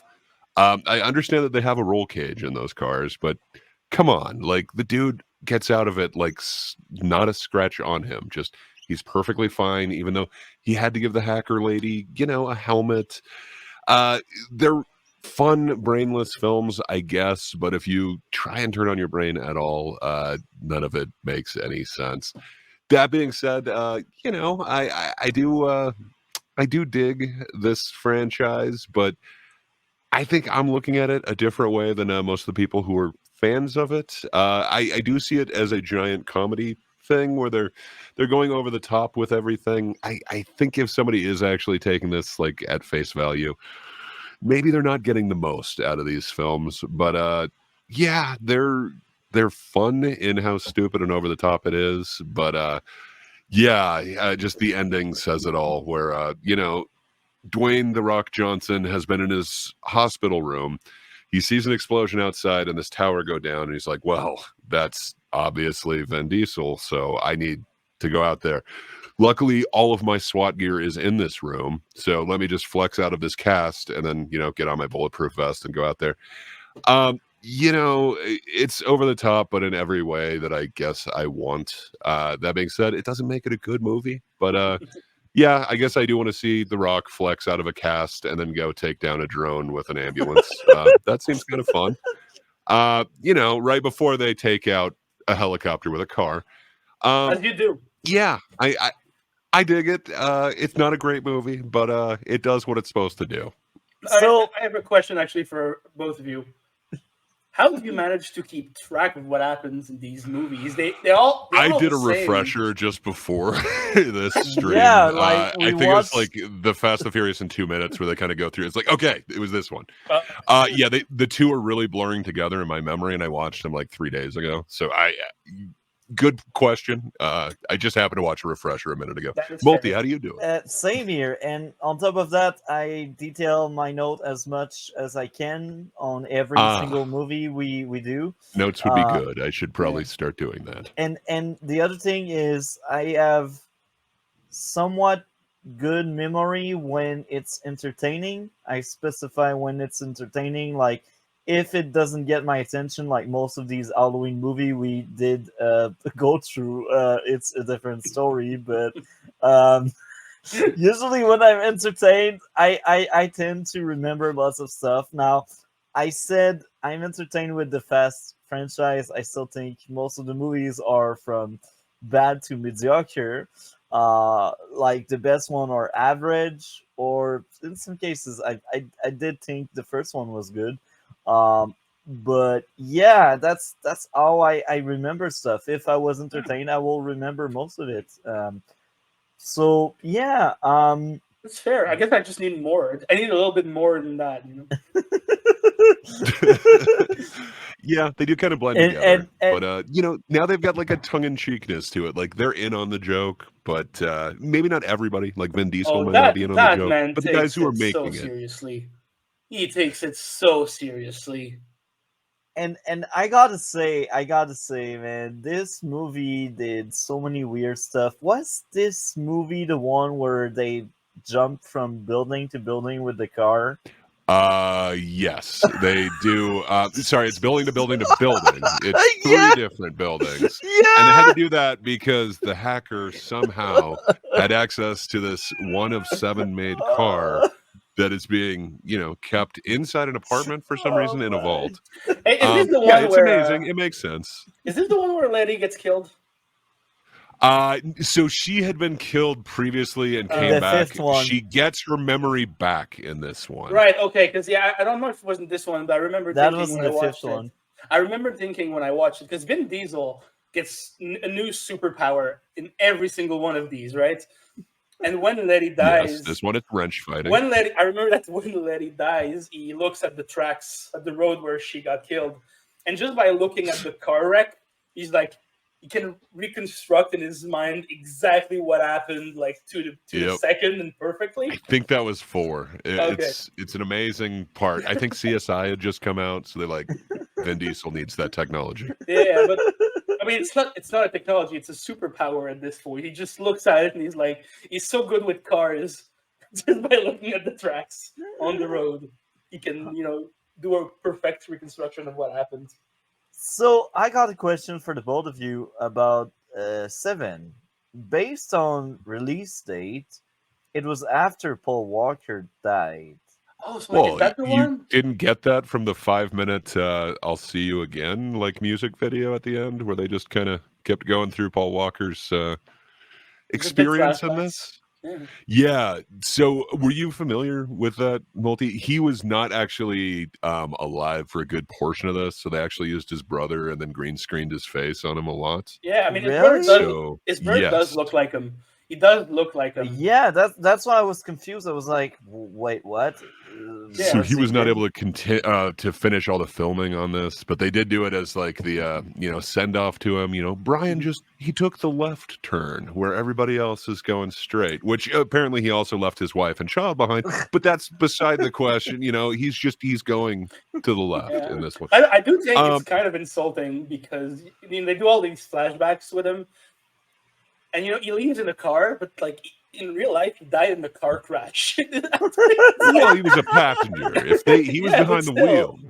Still, I think it's very weirdly done and kind of insensitive to the way he died to have him drive away. So, side note number 1 before I go over my issues with this masterpiece of a movie. Wasted opportunity to show how the guy defeated so many SWAT guys at once. Could have been an entertaining action sequence. I speak about You're not going to mention that like the SWAT team comes down and like magically like traps Jason Statham, Deckard, Shaw, but every one of them misses. Like your big thing is talking about like you hate when people are inaccurate with their gunshots. Well, I thought for sure that had to be up in that part. we don't see it. Well, the version of the movie I've seen start the movie at the hospital where everyone is down. So maybe that got cut out, and then my signal vanishes. But we don't really get to see Jason Statham character like beating the crap out of these SWAT guys in the hospital, do we? Right. Not in the hospital when him and sorry, I might have misunderstood what you were talking about. The I was SWAT mentioning the because opening under the scene. bridge is what I meant. But fair enough. I I, apologize. I was mentioning the opening scene with the hospital.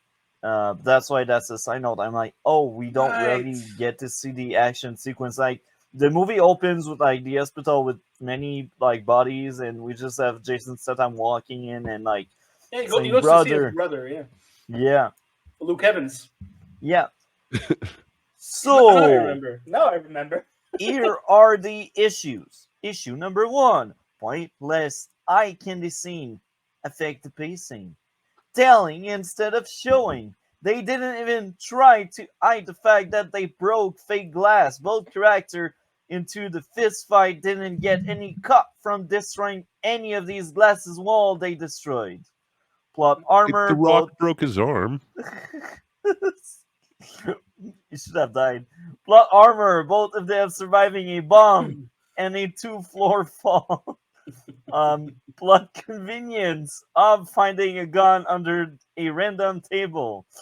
Of couldn't aim. Everyone surviving the house blowing up.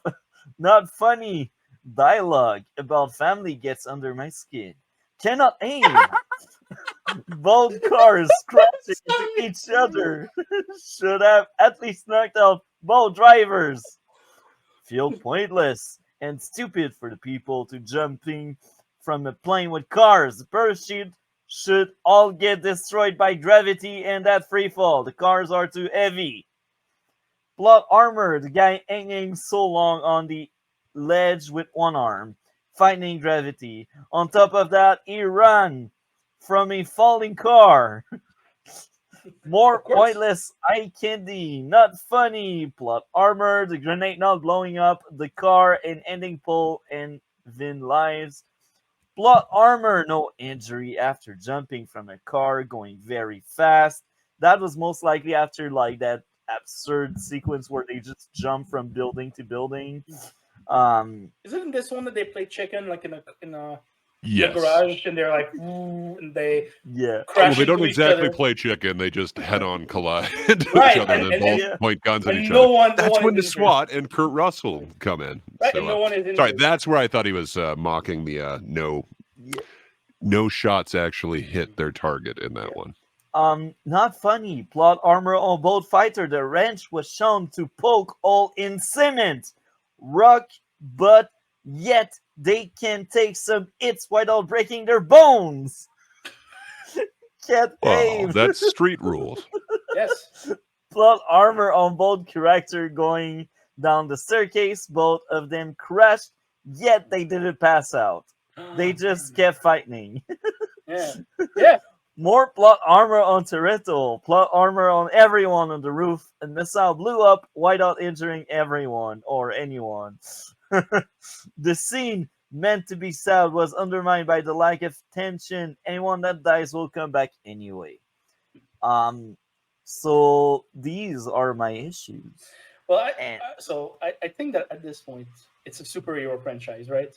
yeah, It's full on a essentially. superhero franchise, but they don't, but I think they think that the superhero shit is too corny, so they just keep it like dudes in muscle shirts driving fast cars.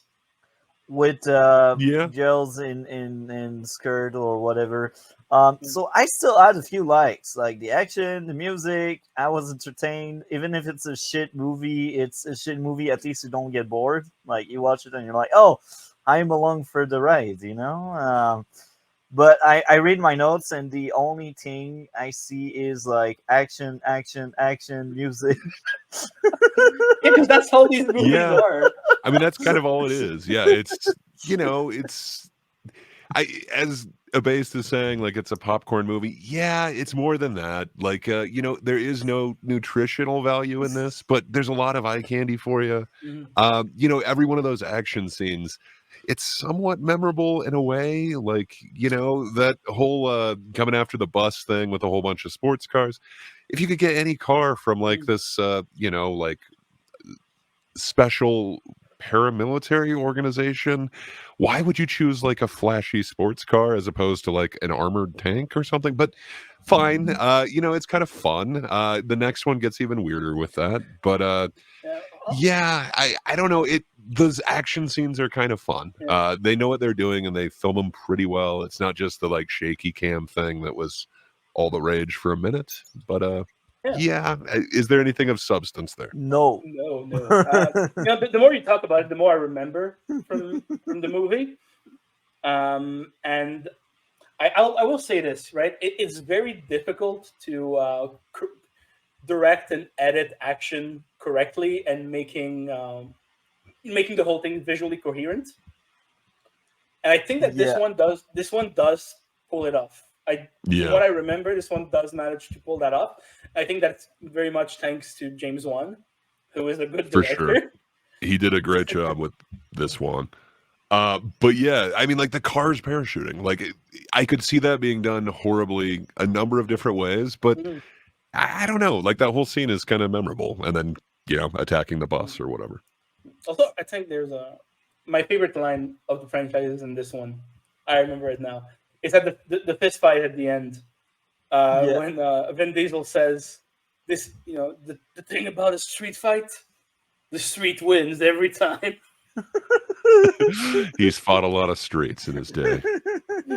There you go. I just wanted to quote that. So, I will be right back. In the meantime, I will ask any of you two to read out Cole's first part of his comment on this one, and then we will let Alex go on with his thoughts on this one. So I posted the first F I was mentioning in the private chat, so one of you can read that one out, and then Sure. after Alex can take over, and I Well, will be right back. Do you want to go? Do you want to go, Greg? Because you have that voice. Yeah, I'd be acting happy voice, to. Well, thank you. Furious 7 and the Fate of the Furious. This was when the series started to slowly lose it all for me. Well, I always thought the first 4 films weren't good and the franchise wasn't. I could at least understand the appeal and what they go for, while also having a sort of appreciation for it at a certain point, with seeing them as the movie equivalent of $250 million toy boxes. 5 and 6 were also good to me, as they were the best at finding a good balance between being over the top and embracing. What could they be embracing? They're Sadly, stupid. that's where the comment But yeah, kind of broke off. But I don't disagree with what Cole is saying in his comment here. I think this is when they really start getting tongue in cheek and understand, what they're doing. The whole like grappling hook thing is kind of over the top from this point out. Yeah. But I don't know. It's kind of interesting. I like some of the action, and I again have to give that to James Wan. They really do kind of do it over the top. Mhm. They do have Tony Jaa in it, and his parts in it are pretty decent. I do remember his fist fight with Paul Walker on the bus. But I feel like all that does kind of come at a cost, and that is kind of like believability and any sort of I don't know, grounding to this world. Instead they just need to keep doing random heists and whatnot. I don't know. I find it hard to believe that this would be the best team in the world, and that this guy with infinite funding and any sort of vehicle and access to like the top tech, Mr. Nobody, that he needs Vin Diesel and his crew. Maybe this Dwayne Johnson Hobbs, maybe he would be somebody that this guy would actually want in their crew, but I can't see what Vin Diesel brings to this. He knows how to use that NOS button, and that seems about it. Yes. But yeah. But then, so for me, Oh, Multi is back. So I was able to get through the first half of that comment. I'm not sure if Cole had a little bit more on No, he that. stopped at We're not sure embracing. what he was Yeah. embracing. Okay, so we will let Alex go on, and then we will move on after Alex thought to Cole Uh, second okay. F. I mean, you okay? Why don't we just go over Cole's full thing before? Because I feel like it's kind of weird that we're just going back and forth to his part. Okay, perfect. So embracing itself. I will just look. I just realized it's not the full first F. Actually, it's F of the first F, which is hilarious because I copy pasted the entire thing.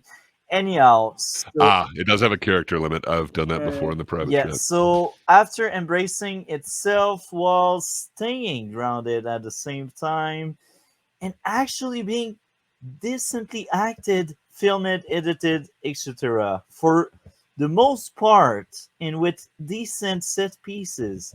This was where it started declining permanently. Thought, while I wouldn't call these terrible yet, and more so on par with the fourth film, it's when I started to not care, when the franchise completely lost any soul it was trying to have for many reasons. The number one reason being that none of the things it attempts is entertaining to watch anymore. It still had moments in both of these films, along with moments with trying to do good character stuff, but bad compared to what I thought the fifth and sixth film did. They still do crazy stuff and insane set pieces in their eyes, like jumping from building to building or from airplane. But again, these are really stupid moments. Like I didn't nitpick too much, like them jumping from buildings to buildings, because I was like, maybe it can make sense. I don't know, like all gravity would work in these cases. Like they were kind of high, so I was like, I'm not a mathematician, I'm not a physicist or anything, so I won't nitpick too much there. But it felt weird, off, and awkward. I know the parachute crap doesn't make any sense, but maybe the building does. I don't know. That's my added layer to what Cole said. So Cole's second part, however, similar to some of the older movies and the newest film we will watch after this, the way they film, shot, edited, the performance during it, the music during it, the cinematography during it, and just everything else make them not entertaining at all. It makes them boring to watch. They could do things as crazy as driving on the freaking moon while being chased by alien, and it would still be boring with how they execute every scene in these. And that you will see even more with 9 and 10 and Ab and Shaw while being too stupid by that point too. It's also obvious what their main goal with these films are. It's just to show stuff like a Bollywood trailer for advertisement with muscular dude, car explosions, etc. And to have them go to multiple countries, such as Pakistan, Evan, so they could get lots of money at the box office by how they advertise it and by going to all these countries to get from audience there with the support from them. Something that you will once again see more and to the full extent in 9 and 10. The only positive I have for this is I enjoyed the one scene of them driving it through the two buildings in 7. I enjoyed the tribute and the Wiz Khalifa song, which is honestly should have gotten an Oscar nomination for original song. And I enjoyed some of the lightning filming and attempt at character stuff more in 8, since F. Gary Gray directed it, and he is made good film outside of Men in Black International, but 7, just as generic and soulless, feels throughout the rest of the runtime, and 8 is just flat out pointless waste of time. And based on what I read right now from Cole, I feel like these two comments, part 1 and part 2, addresses 7 and 8 at the same Yeah, it time. has to be. He talked about director F. Gary Gray. He's the guy who directed 8. Yeah. So yeah, it looks like this was his comment on both of them. Yeah, He's the bad director of the franchise. Yeah, so my potato computer effed me over, so I will let Alex go on. I will just restart something on my side, so go on. Yeah, so he talks about like nitpicking, but I don't think there's much to nitpick here except for the technical stuff, because these movies now take themselves so little seriously. They just do it for the fun of it, and they're very much aware of what they're doing. And like at this point in the franchise, nitpicking, like it's pretty much useless, because nitpicking is just picking at this point, right? Because that's what all of those movies are. They're just stupid action movies, and you don't really think about gravity or physics or anything like that. That doesn't matter, because it's not the point of those movies, right? No, exactly. It really has kind of become, kind of what the Expendables was supposed to be. Like it's just this thing that you can kind of cycle through, like the latest person, like the latest action star, whatever. Yeah, I mean, like it kind of makes a lot of sense. And, in this one, they introduce even more characters to it. But yeah, it's... I'm trying to remember what exactly the hacker was in, but she was in Game of Thrones. She was there's Ludacris, but sorry, the female hacker. Oh right, isn't she like Miss Sunday or whatever it was in Game of Thrones? And then Theron? They brought in. So she's Cypher or whatever. She's the next bad guy. She gets talked about in this one. But the good guy, who's like the new one on the team, they have to rescue this girl from it. It turns out to be the girl from Game of Thrones. She's the like translator Miss Sunday or whatever. Oh yeah. And then they also bring in is his name Tormund? The dude with the red hair, who's one of the wild people in Game of Thrones as well. Like they're bringing in it really works as a vehicle for that. They know what it is, and it's just kind of Grey Worm's girl as a base to say. But go for it. Like it just kind of works way better than like the Expendables did. I feel like the Expendables to me like that dropped off a cliff. With this, I mean, like they're doing it tongue in cheek. They know what it is, but it's getting more and more fun.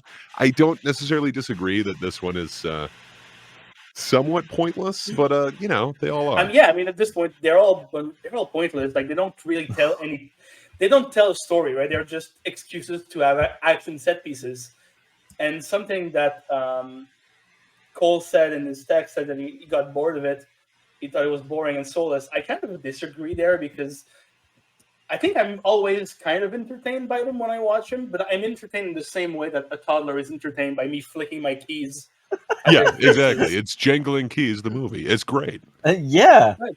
So, I'm with you, Alex. I'm with you. But it is still entertaining, because, they're ridiculous action sequences, those incredible stunts that are, very cool at times and very fun to watch. But I think that the main problem that I have with this franchise is that you can't really remember them individually. Like, I don't. It is a huge problem. If you ask me to like tell you what happened in like 3, 4, 5, like I would have a tough time. I'm glad I kind of did the 2-minute refresher, because I should have. Even from last week, I don't remember the difference between these two. There you go. I should have, and I think that kind of sums up my thoughts on this one and the next one. Is that they just blend together. They're fun, but they have nothing to say besides look at this action sequence. Hey, it also had the "I'll see you again," the Paul Walker tribute at the end. So it's got something different in this one, right? And but apart from some funny lines and some like coolish character moments. I feel like this is a franchise that, once it ends, it's just going to be forgotten by time. Yeah, for sure. I don't see that like surviving like its disappearance. Yeah, and It again, shout it's out to James Wan because he manages to make the action look good and be actually fun to watch in this one. But that's it. so I guess we can move on to our score. Cold score was a 4 out of 10. What about you, Alex? Yeah, I think four is I think four is right. It has good moments.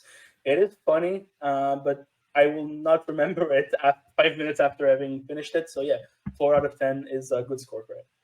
And what about you, Gray? What would be your score? Yeah, I'm gonna be a little bit more generous, but not much. I'd give it like 4.5. It's slightly below an average film, but it's pretty looking jangly keys. Yeah, no, good times. You guys are much more generous than me this time around.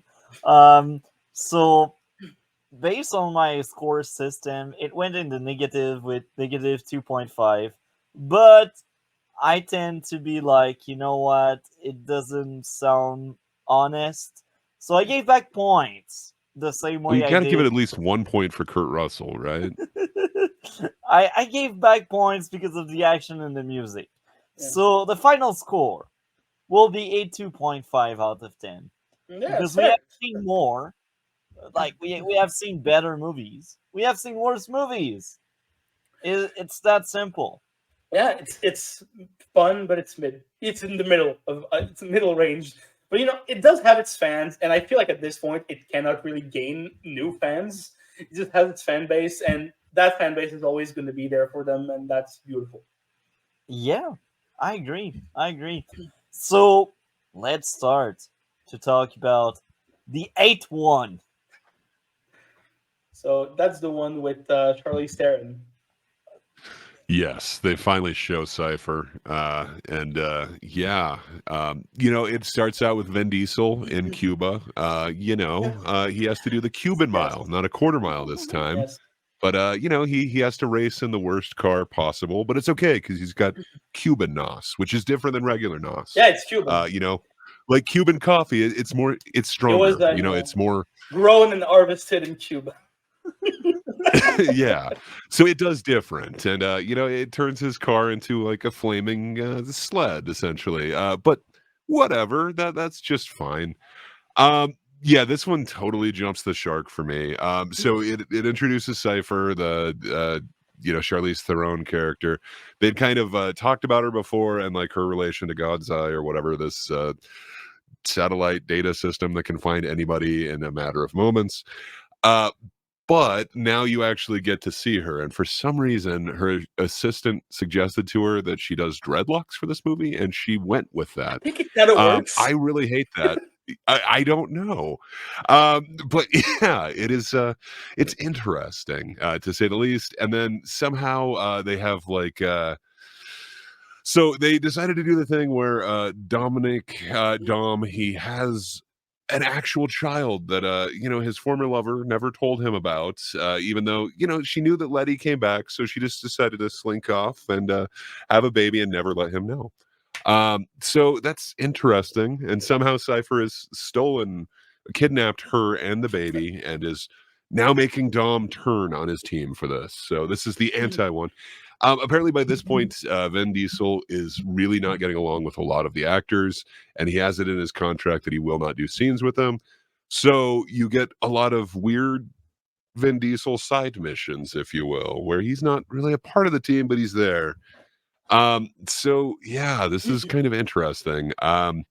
Now Jason Statham is just a part of the team, and it's just cool, even though in the last movie he was trying to kill everybody, and he had to have a wrench fight almost to the death with Vin Diesel. But now Vin Diesel trusts him enough that he's the only one that was told what was happening. Yes.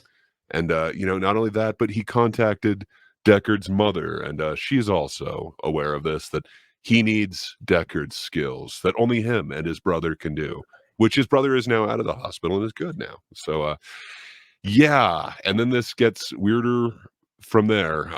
There's the whole EMP thing that they then connect to a car, and Vin Diesel can now suddenly do electromagnetic pulses, which will, kill any electronic system, and it will even shut down the sub, but only for a few seconds. Then the sub kicks back on, and magically they can have control over it.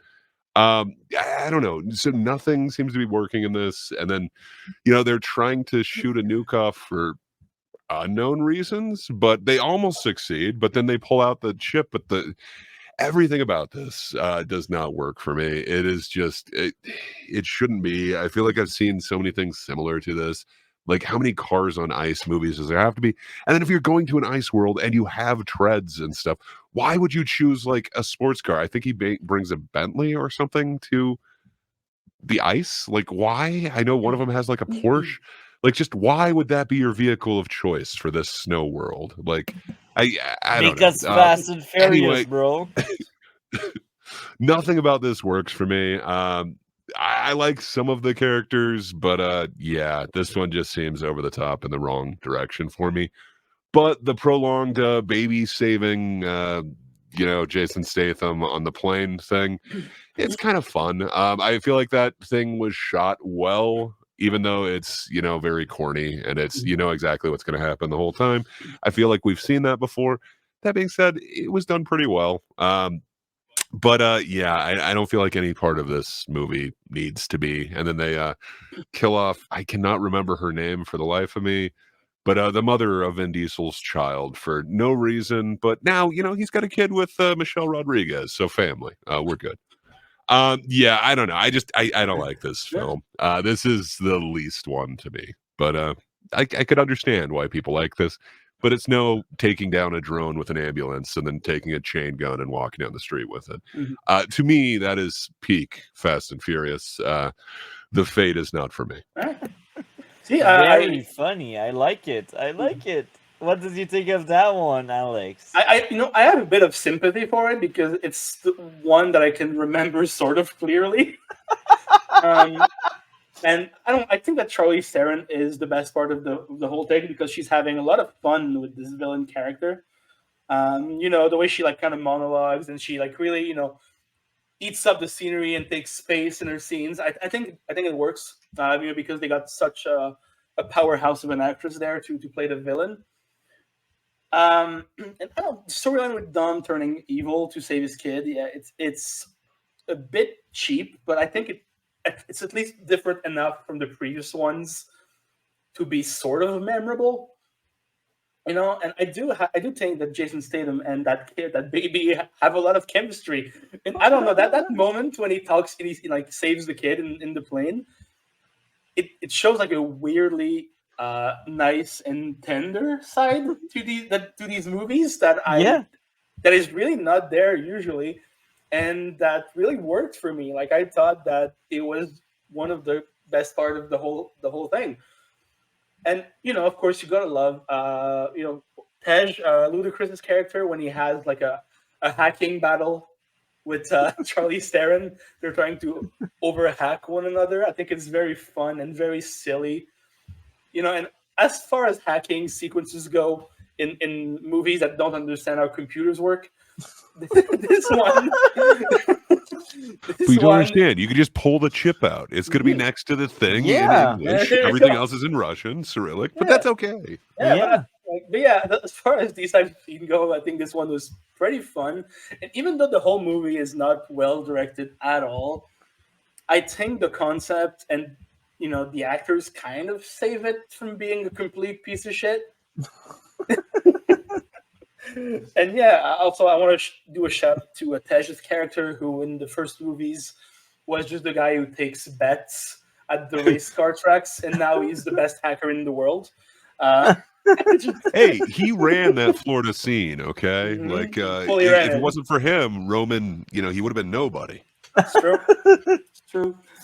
I think that Tej, like Ludacris, is my favorite character of this whole thing because he's not a good actor, but he's having fun, I hope he has fun.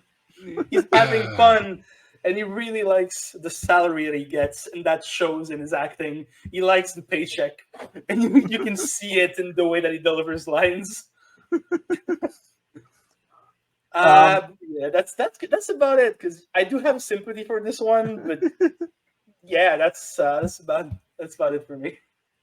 So, did you thought it was better or worse than Seven? I think it's a bit better for me. Bit better? Okay. Bit, bit better. Um, fair enough. So, I'd say the villain for once was great.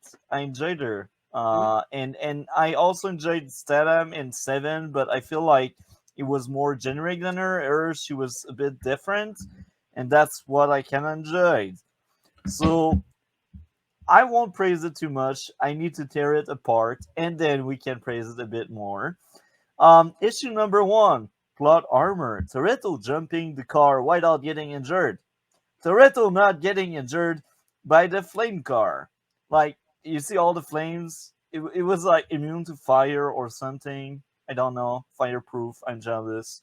Um, Toretto not getting injured by the flaming car was something. Not funny. Cringe football scene was filler. Just take it away and you don't lose anything. Not funny dialogue. Not funny seemed way too easy to escape. If the system was that sensitive to electricity, why did they give the guards electric sticks? So this was in a prison breakout early in the movie. I was like, if a simple electric stick is enough to shut down your system, why? Like, Well, how else are they why? supposed to escape? um, the plastic bullets are inconsistent. They injure armored guy, but not prisoner, like the Rock. Like what? Not funny. Plot armor on everyone since everything blew up and nobody died. Dialogue. Not funny. Not funny. Not funny. Let's make a song. The full chaos with a lot of car crash not ending people lives didn't make any sense. Plot armor, the car There were a crash. ton of people killed. It just didn't show them. But Yeah. I do want to give some credit to that scene. Like that was kind of cool. Like the ability to wake up any car with a chip in it and make it drive. Yeah. All right, that could be scary. It was kind of fun visuals. Like all of a sudden you see this sea of like cars coming out of a parking garage. I Yeah. didn't anticipate that. Kind of fun visually. I want to give F. Gary Gray a point on his thing as well. The action scenes were okay. Plot armored, car crash, not even knocking out the guys. Not funny, not funny, dialogue wasn't great. Not funny, Don surviving his car crashing the sub didn't make any sense. Like, he blew up the sub. Like, bro, what? What? What's going on there? Like, do you have superpowers now, Vin Yeah. I mean, yeah. Diesel? Of course. Of Like, course. it makes sense, right? Like, you will run through a sub and blow up your car, but you will be fine. I think for the 11th one, they should, own it. Own the fact that this is a superhero franchise and just put on suits and capes. Index. Well, I mean, The Rock kind of is. Like he's got a superhero outfit in this one. And Yes. he got shot by plastic balls without like getting injured or anything. So like, if you got muscle, it's pointless. Cool. Yeah. Oh, my Um, favorite thing about Dwayne Johnson and Vin Diesel's relationship with these movies? yeah, So I don't know if you know this, but both of them in their contracts, there is something that says that they cannot lose a fight I to heard anyone. about it. And I so, heard about it. That's why in Black Adam, like, even if the team did great, like, you yeah, still won. yeah. So when they fight together in the Fast and Furious movies, none of them can win. So they have to find an external way to interrupt the fight without either of them losing the fight, because they can't contractually lose a fight. Yeah, and that feels like I go on a small tangent there. And the Dark Matter TV show, guys, hasn't seen it, but I've seen a very similar thing where two characters will have like lots of fights together, but none of them will ever win any fights. Um, and yeah, that's something very common in TV and movies. That's interesting. So, oh, Patrick is here. We got a new guy. Hi, Patrick. Welcome to the Hey, stream, Patrick. A-Base. He's got Vin Diesel's face What's up, as an fellas? icon. How are How's it you, going, man? A-Based? Hey, man. What's up, Greg? Hey, what's up, dude? I feel like you Been like. way too long. I feel like you like the Seriously. Fast and Furious movies based on your icon on your profile pic. Yeah, I picked that. I picked Oh, that yeah. out special for you guys. Well, it's awesome, and you picked the perfect one. Yeah, I like it. That's Yeah, all right, I- I'll try to. Everybody went. Everybody went to bed, so I figured I'd hop on here for a little while since I'm always fucking with you guys. You know, Hell yeah. That's a great idea. I like I it.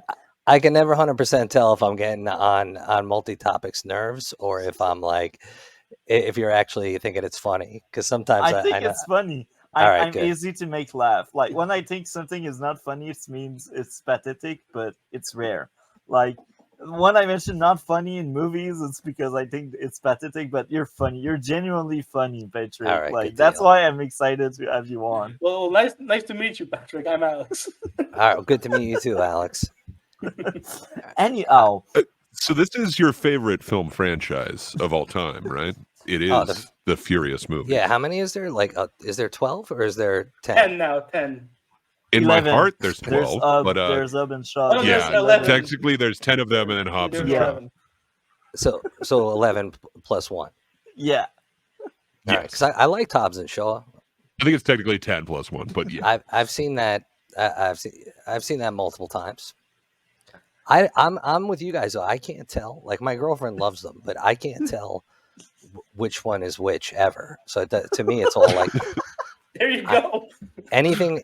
To me, the one defining point in the movie, the breaking point, is when they go to Tokyo and it's like completely different people.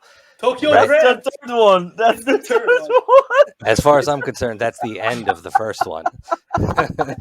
Well, I mean, if you're gonna go out of like sequential order or whatever, that would technically be number 6 because that event happens right before 7. Right. So It was like an Yeah. intermission, that movie.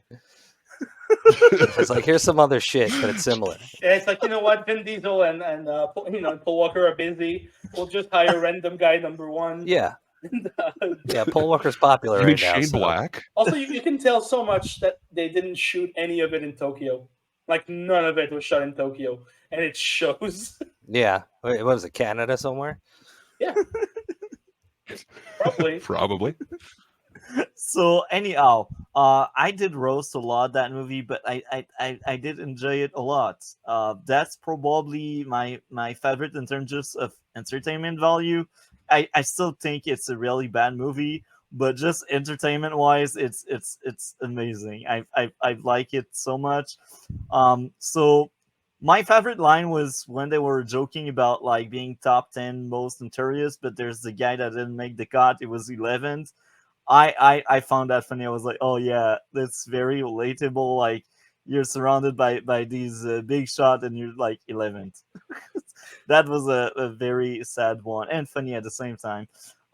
Anyhow, I like the action, like the prison sequence, even if it was really stupid and it didn't make any sense how they got out and how they basically took plastic bullet in the chest.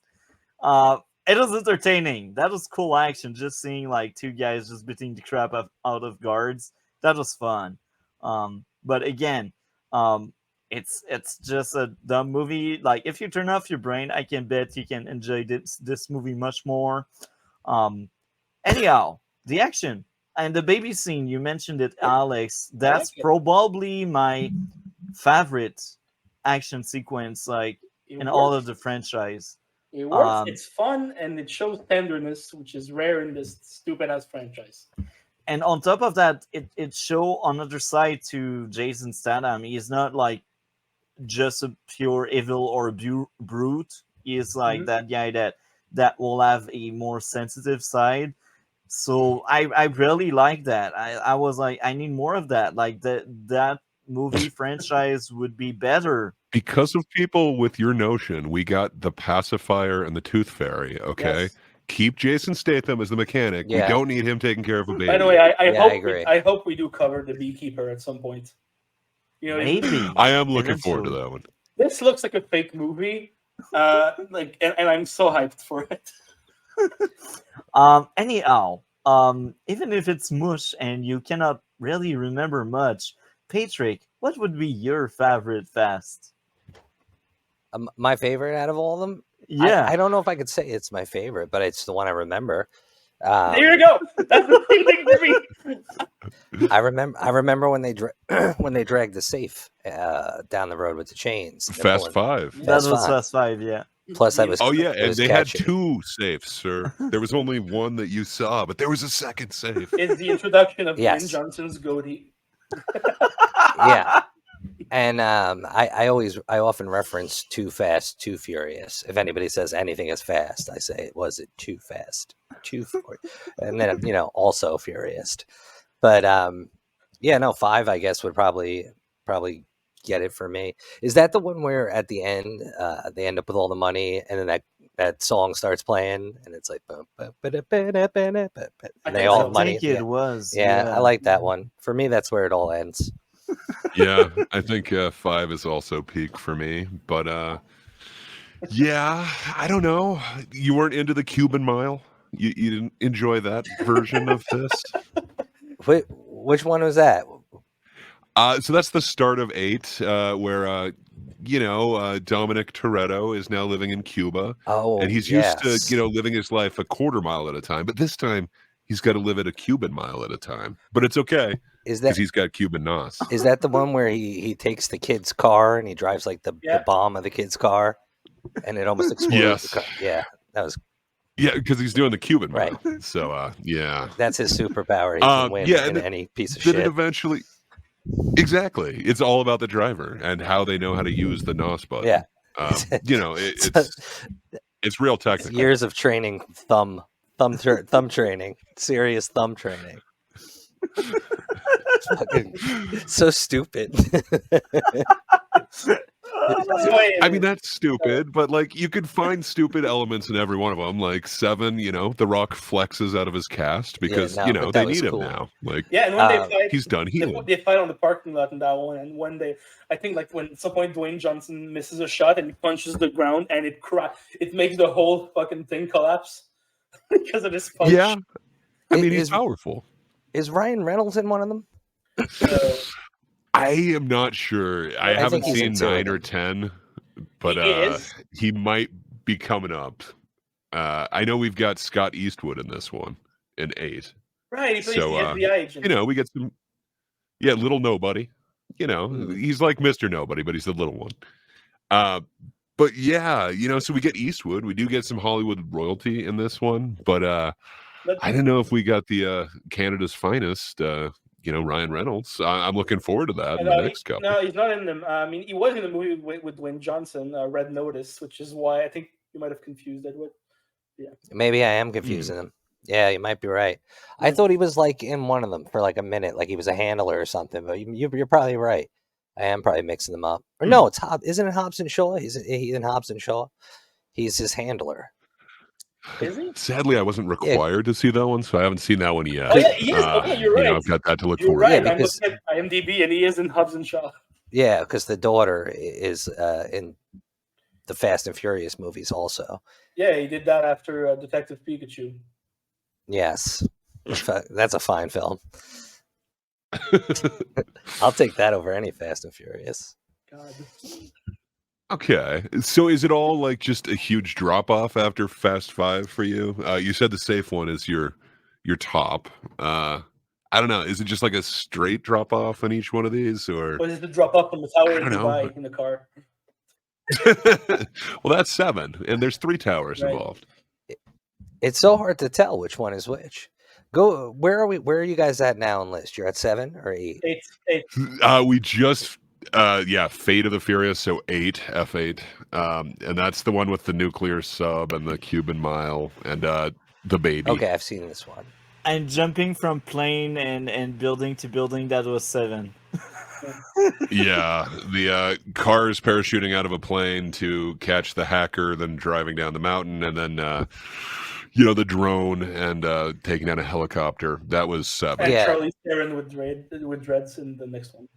And So that's when he jumps across like the barrier, like between the right. Doesn't he get like he like throws himself across to catch Letty Oh, that's actually 6. Oh. So that's when they get Letty back. Okay. But she still lost her memory. Yeah. But she gets it back at the end of 7 when Paul Walker leaves. I'm surprised she didn't lose her fucking head the way he snatched her out of the sky like that.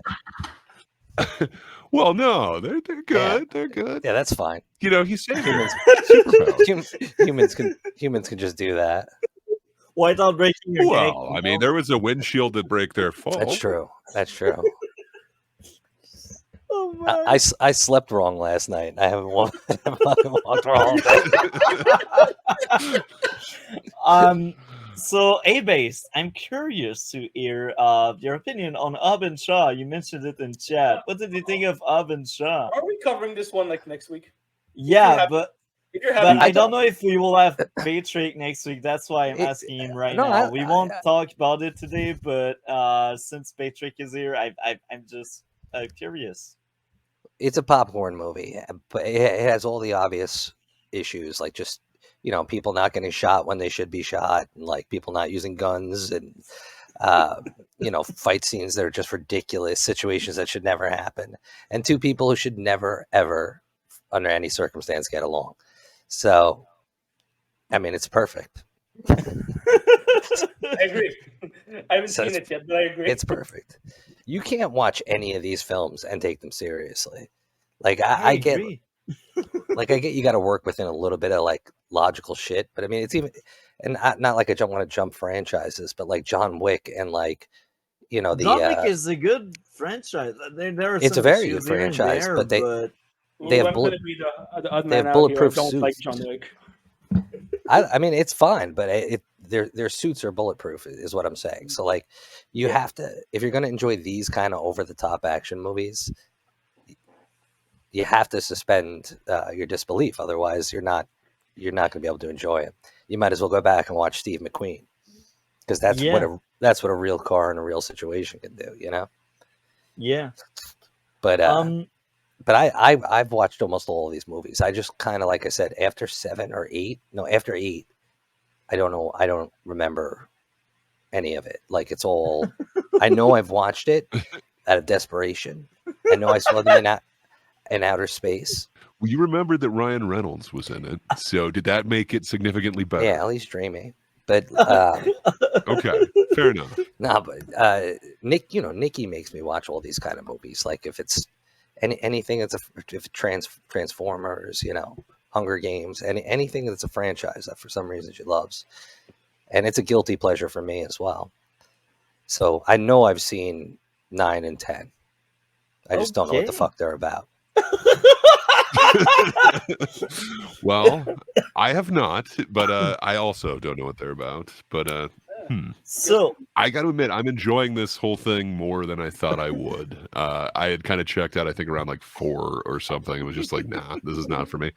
I'm enjoying what this turned into. It's something much different than what it started as. I agree. So I guess now we talked enough about Fast 8.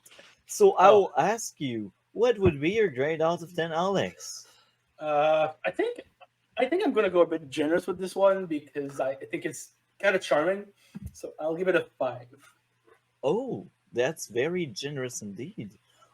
Patrick, you said you don't remember, so do you still feel comfortable? I don't remember the details, but I have an overall feeling on Fast and Furious. What is it, 8? The kidnapped baby on the plane scene. Yeah, the fate of the Furious. They went clever with that. Yeah, because of F and 8 fate. I remember liking it. I'd give it a 7 just for that reason. I'd probably leave it on the TV if it was on. Oh, that's cool. So I'm glad you liked it a lot. That's great. So as I said, entertainment wise, that's my favorite. I liked it so much, but it's just a bad movie. It's so stupid. So like because of that, I will say when I was scoring the movie, it went in the negative. It went negative 1.5. But I gave back some points because there's still for Kurt Russell. Yeah, there's still like good things about that movie, like the villain, the baby scene, the action again, the music. So because of that, the final score I will give to this movie is a 3 out of 10, which is kind of really bad nonetheless. What about you, Gray? What would be your grade out of 10? Yeah, so I do get all the positives that you guys are saying, and you're right. Like the baby scene is great. I do like certain aspects of it. Again, like all the cars, like being controlled by God's eye or whatever, and just the sea of these cars just spilling out of a parking garage. I could just imagine in some place like I believe it's supposed to be New York when that happens. That would be god awful, and it would just be like a sea of cars coming at you. I think visually they did a great job of that, but so many aspects of this are just they miss for me, and I get it, it's a me thing. So for me this goes under 7, where 7 wrench fights, like come on. You got to have that giant wrench fight, and the street is always going to win. So for me it goes just below the score that I gave for Furious 7. I'm having trouble remembering the names of them. So I think I give that one 4.5. So I give this one like 4.4. It's not quite as good to me, but I can understand how you'd like that a lot more. Yeah. So I will ask again because I have really, really bad memory. So among the missing topics, what have you seen, Alex? What So in the movies that we're supposed to talk about? yeah, for today. I mean, I have seen both of them that are left. So Bandersnatch in May, December. Okay. So you haven't seen Dark Matter, but have you seen Ash versus Evil Dead? Yeah, I've seen that show. Okay. So yeah. Okay. And Sadly, that is the last one that I saw this week. I should have watched more, and I sadly did not. I mean, we can talk about May, December if you guys want. So we can start. You can't talk about May, December. I gotta leave. Okay. Because I'm supposed to watch that movie with my girlfriend. Okay. Well, have a it's good excellent. viewing. Yeah, Is it was a great movie. It's excellent. It's my 4th or 5th of the top 10 of 2023 for me. Same. It looked really interesting, kind Top of the whole 10. like Mary Kay Letourneau, like what happens afterwards. I don't know. It looked interesting from the trailer. I just don't know why I didn't kind of bring myself to that. Oh, you should. It's really good. For me, Yeah, it's it looks top good. 10 this year, and I've seen most movie this year. Well, most exaggerate. I've seen probably 80 to 85% of the movie that came up this year that are at least from USA and stuff. Yeah. I don't really watch many foreign stuff because I you should. subtitle. You I should. cannot stand. There's some insanely good stuff.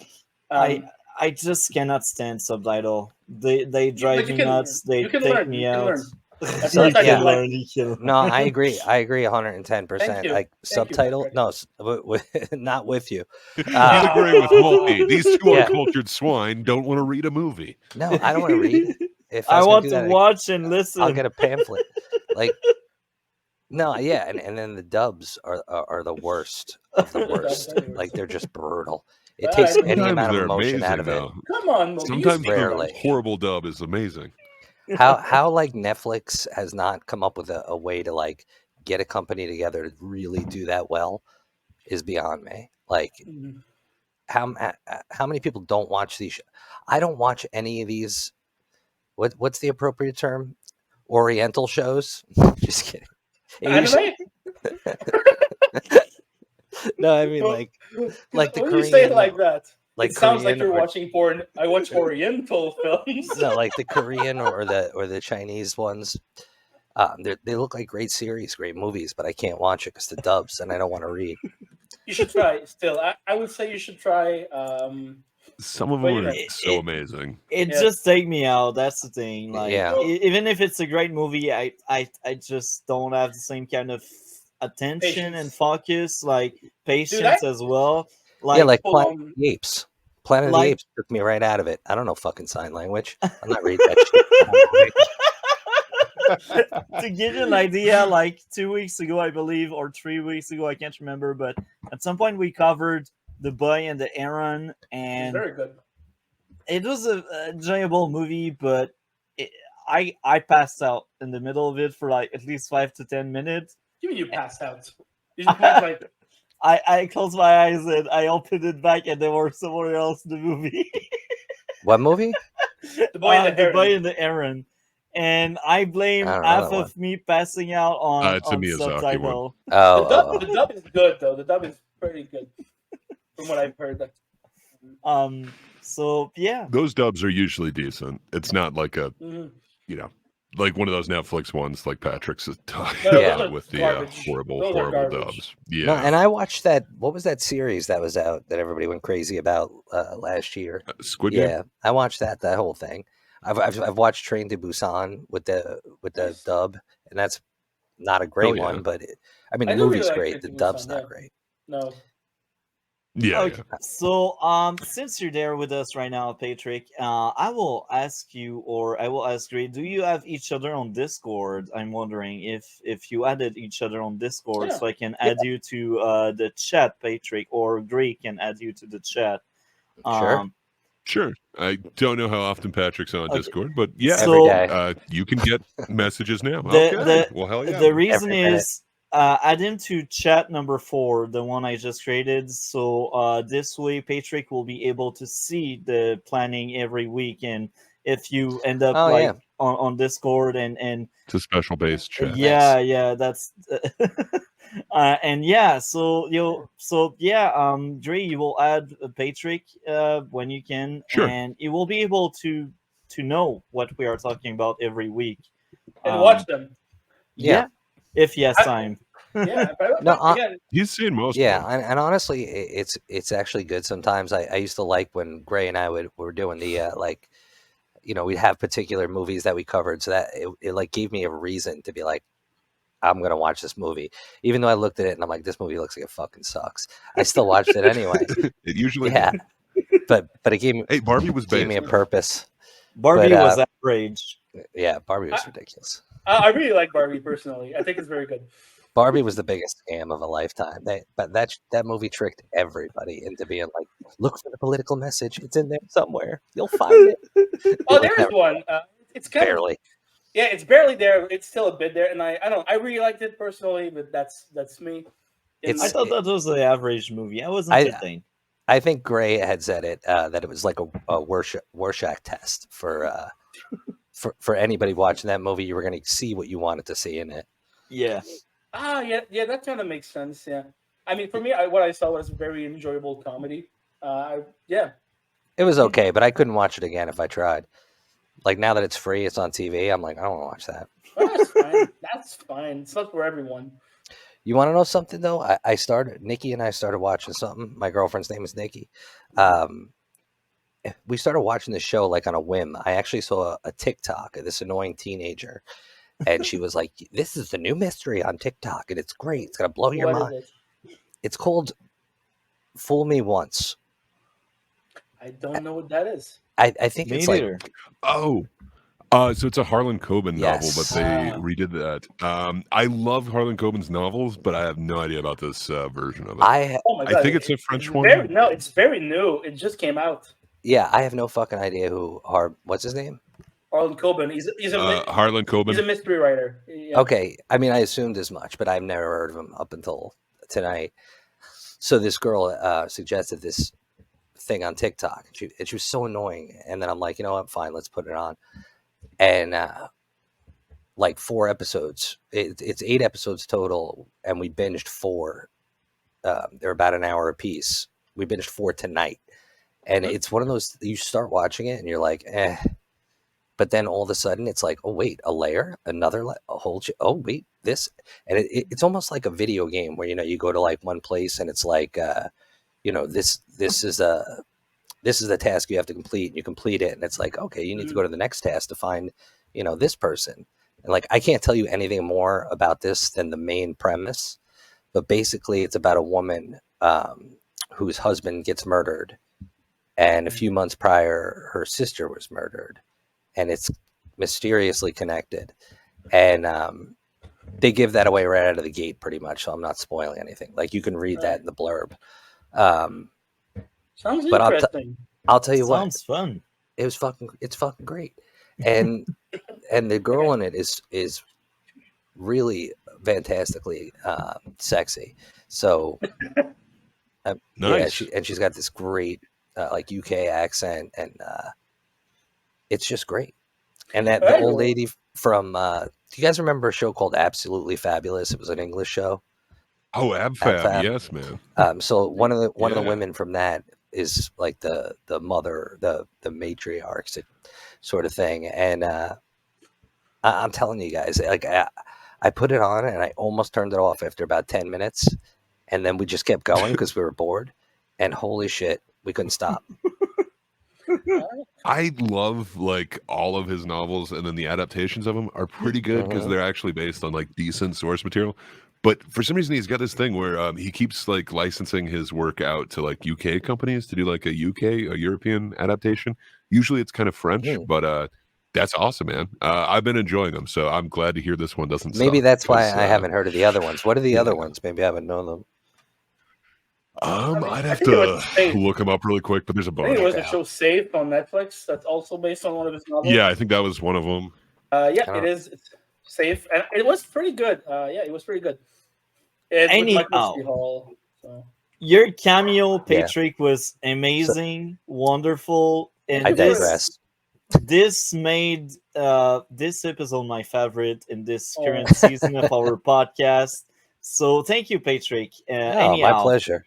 We will let you go for now, and if you're available tomorrow, you're invited to Window to Our Mind as usual. You got it, man. Send you the link if you get the chance and the time. You know where to join us. Yeah, absolutely. Thanks for having me on for a bit there, and again, nice to meet you. Yeah, nice to meet you too, Alex, and I'll talk to all you fellas soon. All right. Have a good one, Patrick. All right, take care, boys. Peace, man. Yeah. So next topic. Ash versus Evil Dead, because this shall be the last one Gray knows about. Hell yeah. Yeah, it's a good show. Yeah, so I really like season 2 was a little bit down for me versus season 1 and season 3, but I absolutely love this show. I love Bruce Campbell, and I love his, like take and true, like whatever you want to call it, grasp of what this character should be and that he should not be progressing. Sorry, my dog won't stop barking. So yeah, he has lots of animals. That's why sometimes in the background. That's cool. I have a cat. I live in a zoo. I'm sorry. At some point, you might see my cat jump on my desk and just come say hi. Darn kitty. Gray knows what I'm talking about. Darn kitty has a cat as well, and her cat keep jumping on her desk. Yeah. She might do that. My cat might do that as well. Whenever I talk to someone online, she's very curious to know what's going on and to see who I'm talking to. Right now she's sleeping, but yeah, she might come up and jump just to see. Kitty. So since Grace seems off, you're there, Gray. Okay. Yeah, I am back. Sorry about that. I finally got the dog to stop barking. I apologize about that. Okay. So like in season 2, they had a showrunner who had kind of a different vision for this, and he started adding kind of like crude humor into it. Therefore, you get like I think it was episode 2, like the morgue one. So you get elements like that. Like it was always gory and over the top, but it wasn't really like scatological in their humor. So it was kind of a fight between the producers and the showrunner all of season 2. They got over that, and they kind of went back to what it should be with season 3. And I really like that. There are elements of it that, like, I really like that first episode. I think it's called like The Family or Family, something along those lines. Maybe it just stuck with me because I had just watched the Fast and the Furious. But that episode really kind of resonated with me. Unfortunately, it does bring into it this element that, like he has a daughter now that we hadn't known about, and then that basically ruins the entire progression that they were doing for. Now I can't even remember the character's name, Ash. But Ash's female companion. Now I can't remember her name. Oh, Kelly. Kelly, thank you. So it kind of ruins Kelly's arc because they basically give like that same exact arc to like Ash's daughter now. But it somehow feels like it works. And the way that he's like, introduced to his daughter and doesn't seem to care that much and kind of offers her like a smoke and calls her the wrong name at the end. I really like it. And it really does kind of show Ash's progression. And then the way that it like works through the entire season up until the very end where, it is kind of that Ash from Army of Darkness. It is that kind of reluctant hero thing. I love that. He even gives up. He's just, going through his Shemp beer and his Shemp beer bong. He knows that it's not going to, work out for him. It would be a suicide mission, so to speak. But he musters up the courage to do this. That is the progression that I want to see in Ash.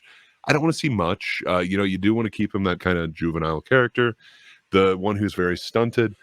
But I don't know. I don't feel like I got that progression in season 2, even though I really liked having like Lee Majors as the father. But I feel like that's the progression that this character kind of needed. I'm really glad that we kind of got this. And initially it was seen as it was supposed to be 5 seasons. So there is going to be this time jump and you go to the future and then it would pick up from there. So this one does do kind of a cliffhanger ending, but I don't know. That's kind of what Evil Dead is known for, what the whole franchise is known for. That's one of my favorite parts of Army of Darkness is that kind of, he screws it up. And there's 2 different endings to that one. One where he takes these drops that make him sleep and he takes too many. And then the other one is he screws up the words. But both of them, he is screwing this up and it kind of gives you a cliffhanger. So this cliffhanger for the season, it really does kind of go back to that first ending of Army of Darkness where he takes these drops and sleeps too long and then wakes up in a post-apocalyptic world. That's kind of where they were going to go with the next season. I really wish we got that, but I'm so happy with everything that we got in this. I wanted to see Ash in a tank take on a giant monster. That seems perfect. I really love, the town's kind of pushing Ash to, you've got to be this hero here. And he's like, I've seen that take out like jets and tanks. Like, what am I going to... I love that. I love that he, finally kind of sees himself in the real light, not just this, hero of the town. There's so much good about this series. I'm saddened that we're not going to see Bruce Campbell as Ash again. Apparently, he did say that he has hung it up after this, even if he's almost Netflix 70. did want to do a next one. He's almost 70 now, so of course it makes sense. But so we won't have. I feel like this season 4? show is the love letter to this character. There will never be a season 4. The show was canceled. It was fully sadly. canceled. Okay, that's sad. Yeah. There's been a couple that they've brought back, but Bruce said that he's hanging up his chainsaw forever. He is not coming back as Ash. So, it's kind of sad, but I love what they did with this series. They really did flesh out a little bit more of his backstory. Not too much, but you get to know like the kind of music he's into. I mean, I assumed he would have been into, like Deep Purple and a whole bunch of Motor City bands. But, just what they did with this, I love everything about it. There are some elements that might have gone a bit too far in season 2, but just this is a love letter to that character. And I think Bruce just did such an amazing job with it. I can't say enough about this. This is what I'd want, like a reimagining or, a continuation of a story to be. Mm-hmm. Sadly, we usually don't get this. I don't feel like they treated, like say Indy with the same reverence in Crystal Skull or in now I'm forgetting Dial of Destiny. I feel like this is, what you kind of want of bringing back a legacy character. Yeah, I agree. So, I can't say enough good about this. I agree.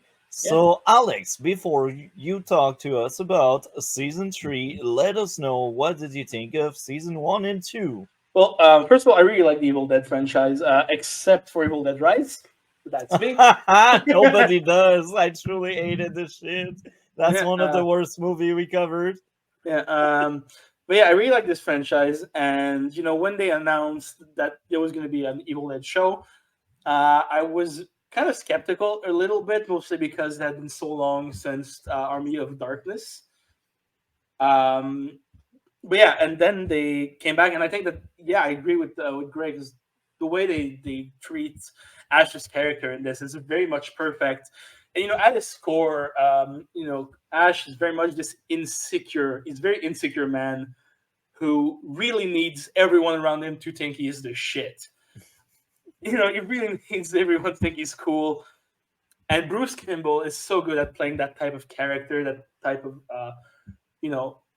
idiot, who always acts like he's in charge and he's the man, but he understands nothing of the situation and he just wings it every time.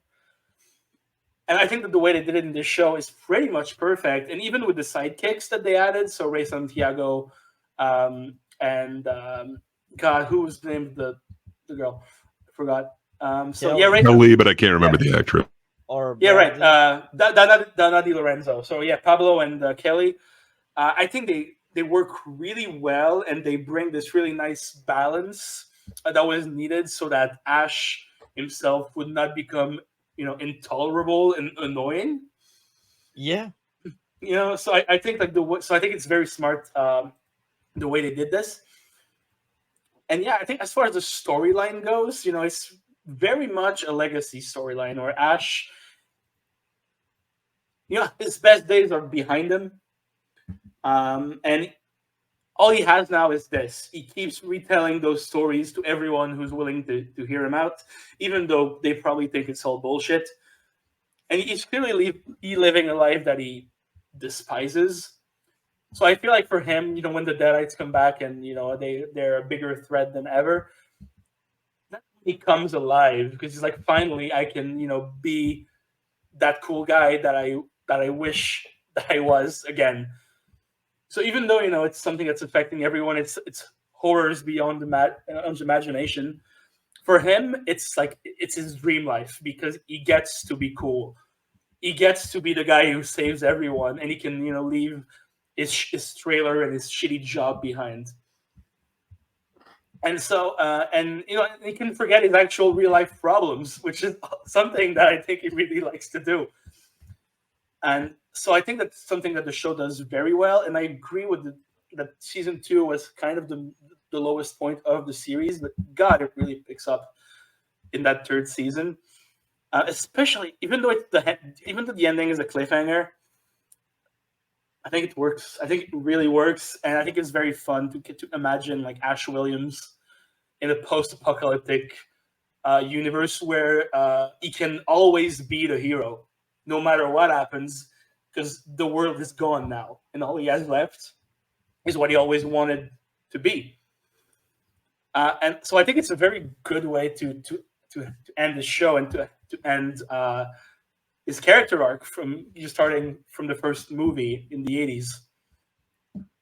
So yeah, that's pretty much what I think of the show. I think it's very good. I think it's very smart. It does have some low points here and there with the CG that's not always up to par, and the budget, the low budget that kind of shows here and there. But that's kind of the charm of it. I mean, like if you go back to Evil Dead 2, like the effects were like god awful. Like it was just buckets of blood. But I don't know. So that's why I found the CG, like while it takes you out, in this it works for being like crappy. Like it kind of in the same way that like the horrible practical effects from like 1 and 2 or it's they take you out, but it's part of that world. It's fantasy, and on top of that, like it's made to be disgusting because it's disgusting. Yeah, and you have this insane climax of season 3 with this kaiju size. I was gonna say, but that being said, like with the bad effects, like I did not think they were going like the scope and scale that they did with the end of this. Yeah, and I think it worked. I think the way they directed also is very smart because it's, from what I remember, the creature is never like fully lit, so you don't always see the imperfections in the effect. And I think it's just an epic way to end that show. And the cast is on par. Ray Santiago kicks ass, and his character really gets to come together in this one, and actually save the day and be a worthy successor to Ash. Yeah, and he also gets to be I forget what like Super Bruja. I can't remember exactly what the title was. Super Brujo. Yeah, which is awesome. But I guess Bruce Campbell had to fight to get the end for Kelly and Pedro. Apparently, they kept trying to write them out of the script and just not include them in the end. Granted, like they're not included much in it. It's kind of he says goodbye, they get in the vehicle and get away. But you get some closure with them, and Bruce was like really fighting for that to keep that in. That they kind of knew that they were canceled, so he really wanted to give everybody a way to say goodbye. Where apparently, for script reasons, they were trying not to do that. Wow. I'm glad that they did because it works, and it would have because I really feel like I got closure with the show, even though it's a cliffhanger, because of the character arc of Ash, like I mentioned earlier. And just leaving out Kelly and Ray Santiago and Pablo would have been a big mistake. So I'm really happy that they went this way. And even Lucy Lawless, who kicks ass for the whole goddamn show, she still manages to do so in the last season. That's why I liked most of it. I gotta say, like the end of Lucy Ruby's character, like it could have been a little bit better than just being like kind of thrown down like a rag doll. But I loved her performance, and in season 1, like she really She really did kind of capture my attention, and I thought she was a great, like big bad. Yeah. It kind of does show the scope of these new enemies, so they could just dispatch her that quickly. Yeah. But yeah, I completely agree with you. I felt like I got closure, and I like the cliffhanger ending. It is kind of the same thing with Army of Darkness. It's the same way that they did the cliffhanger. It works Yeah, for him, and I absolutely. really like that. And it's able to kind of bring back that world, since they unfortunately didn't have the rights for Army of Darkness, so they couldn't use like any of Yeah. those elements, couldn't use S-Mart or that he actually went to the medieval times or anything like that. Yeah. So this kind of brings in elements of that in a good way. Yeah, and also the way that Ash deals with his past is very well written in this show. In general, I think that was, from what I remember, it was more season 2 than 3. But him being called Ashy Slashy and being kind of known for murdering his friends, even though he didn't do it like willingly. The way he comes to term with that, I think it's kind of beautiful. So, yeah, I think it's a great show, and I kind of want to rewatch it now that we've talked about it. I agree with the fact that season 1 was amazing. So my thought on season 2, I thought that was a huge downgrade. I really didn't like season 2. So coming into season 3, I was like, either I will enjoy it as much as season 1, or I will hate it as much as season 2. And I was surprised. I liked the ending, even if it's a cliffhanger. I was like, is there a 4th season? Even if there's not, still feels like a proper ending for most of it. Outside of that, I think one of my issue with season 3 is the fact that nobody really dies in this show, and it's a bit disappointing because I mean, a lot of people die. Well, they come back. Lucy Lawless, she's gone for good, man. But she's a villain, so it's fine. But I mean, doesn't his dad go away also? His dad dies, I think. Like Pablo dies, but he comes back. He actually dies twice, and he comes back twice. And at some extent, I'm like, oh, it's fine to bring him back because I'm glad what they did with him in season 3, like giving him more powers and more screen time. Yeah, and you know what they say, Pablo's died twice. Yeah, and Kelly, in the other end, she should have died and stay dead. Like I'm fine with like Ruby using someone else to possess the body of Kelly. That's fine, but like Kelly herself should have stayed trapped. Yeah, that's just my thought. Like the other issue is the humor. It just doesn't land anymore as much as season 1. I felt like season 1 had perfect humor, and in season 2 and 3, it's not funny. They try so hard and so much to be funny, and sometimes it does land. Sometimes I smile, sometimes I laugh, and other time I'm rolling my eyes. I'm like, oh, come on, man. The humor doesn't so land for you? Like, to me, so I get it. Humor is subjective and everything, but come on. Ashy Slashy, what was it, like Hardware and Sex Emporium? That didn't land for you? Like, come on, man. Like, some of these, like, that was one of my the sense of humor. That was one of the in between, because there are some in between where they try to be funny. I see it. I just don't find it funny, but I don't find it bad either because I can see why it's funny. But the other punchline, I'm like, brah, what's going on? Who wrote that trap? I see what you're. I see where you're coming from. The other thing is plot armor. It's nasty. They get thrown like everywhere, like ragdolls, and nobody get their neck broke or nobody get broken bones. Nobody goes to the hospital. Like, it's like, bro, really? Are you kidding me? Like, I point out this to every show that have like characters that possesses super strength.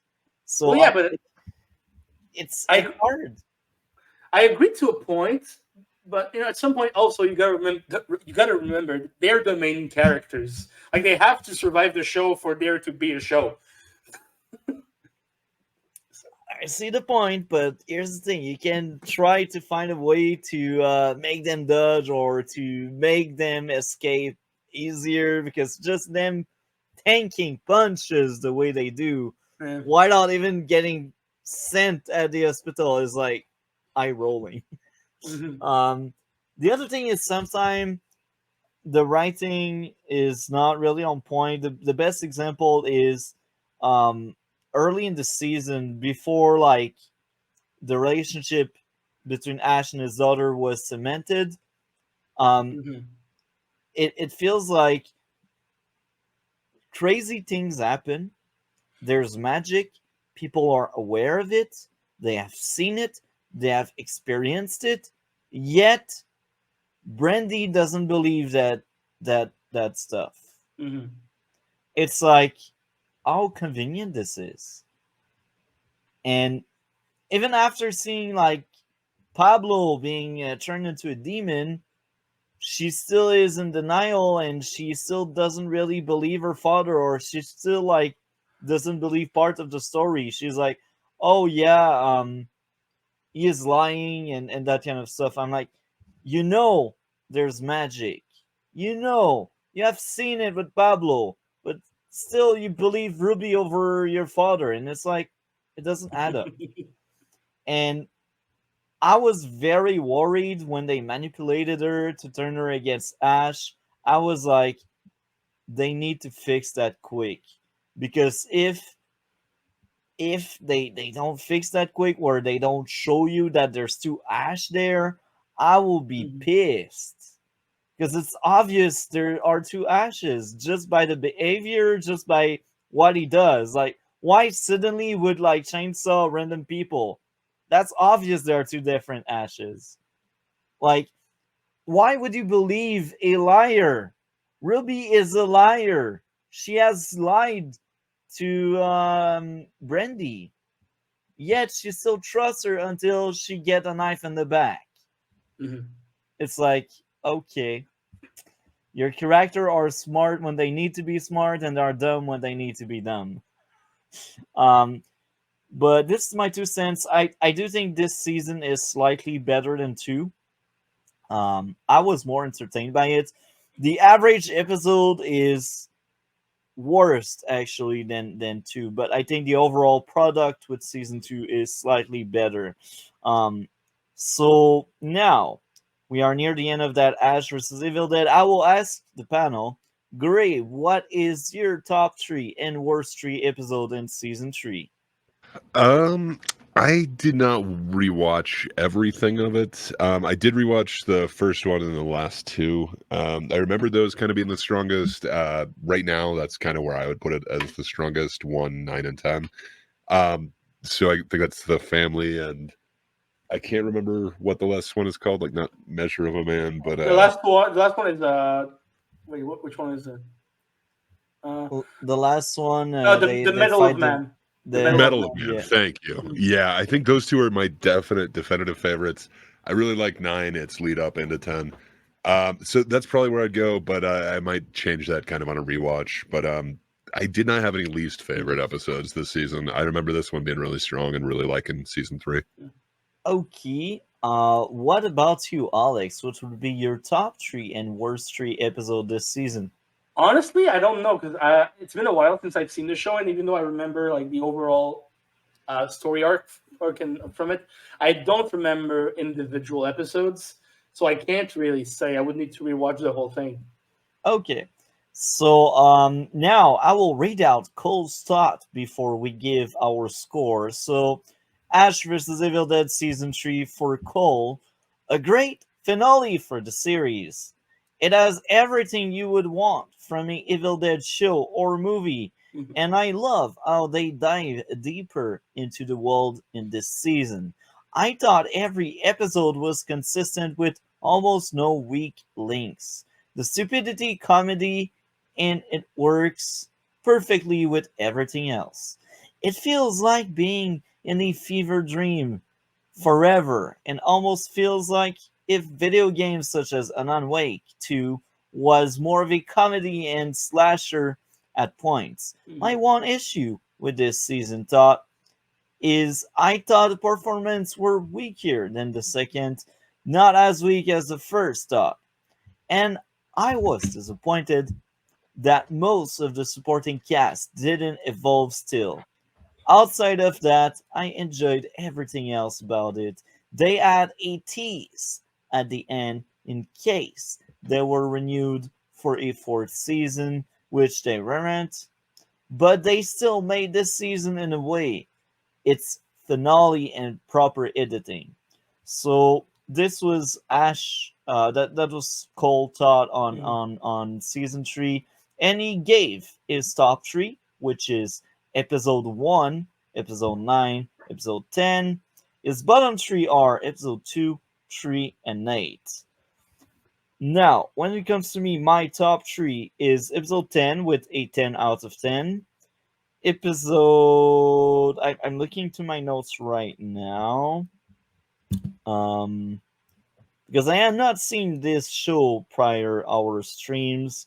So episode 9 with a 9.7 out of 10. My only issue with this episode would be plot convenience, the shadow showing up to save Ash. I can't remember what it refers to. Like, I've seen so many stuff like in the last 7 days, but yeah, that was my only issue with episode 9. And my third favorite, I'm looking into my notes, episode 5 with a 9.7 out of 10. My only issue would be not funny. So at some point I was like rolling my eyes or something. I can't remember to what, but based on my notes, most of the humor in that episode landed. It's just that one time I rolled my eye. I was like, okay, that's an issue for me. So, the worst three is where it gets challenging. Actually, not, because I just realized there's a bunch of 6. So, episode 1 for me was a 6 out of 10. Not funny, not funny, not funny. Plot armor on Ash, plot armor on Pablo. Followed by episode 4 with another 6 out of 10. Not funny, plot armor on the girls, plot convenience, daughter forgetting her cell phone only to bump into the ally. I can't remember, maybe that was Kelly, I can't remember. Plot convenience, daughter's phone being dead. Plot armor on the half dead guy. Um, yeah, like he was pierced and he was still able to move. Like, what? How? Why? Lastly, the third bottom for me would be episode 3 with a 6 out of 10. Not funny, not funny. If Ash is a hero because he slashed evil, why would his daughter not believe him when he's speaking about the dead's coming back? It doesn't make sense. It's like saying the plot is aware of magic only in the instance it needs magic, but then forget it for drama's sake. The lightning was bad, plot armor on Ash. And this closes off this segment. So, since we are near the end of our Ash vs. Evil Dead discussion, I will ask Alex, what did you think of the entire show? Like, what grade would you give to the entire show out of 10? I give it a 7, solid 7, because even though, season 2 and 3 do have some bad moments, overall I think it's very satisfying. It's a very fun continuation of the films, and I do really like the way it ends. So yeah, for me it's a solid 7 out of 10. What about you, grade? The entire show. What would be your The grade out of entire 10? series, Yeah. I truly am like a fanboy of the Evil Dead Army of Darkness series. So I don't know. Perhaps I'm ranking it higher than it should be, but it felt like they really did understand the character of Ash. They added a little bit more. They added a daughter and a father. Everything that they added to it really did add to the character. They're not taken away. They do seem to treat him with respect. So I'd be giving it a 9 out of 10.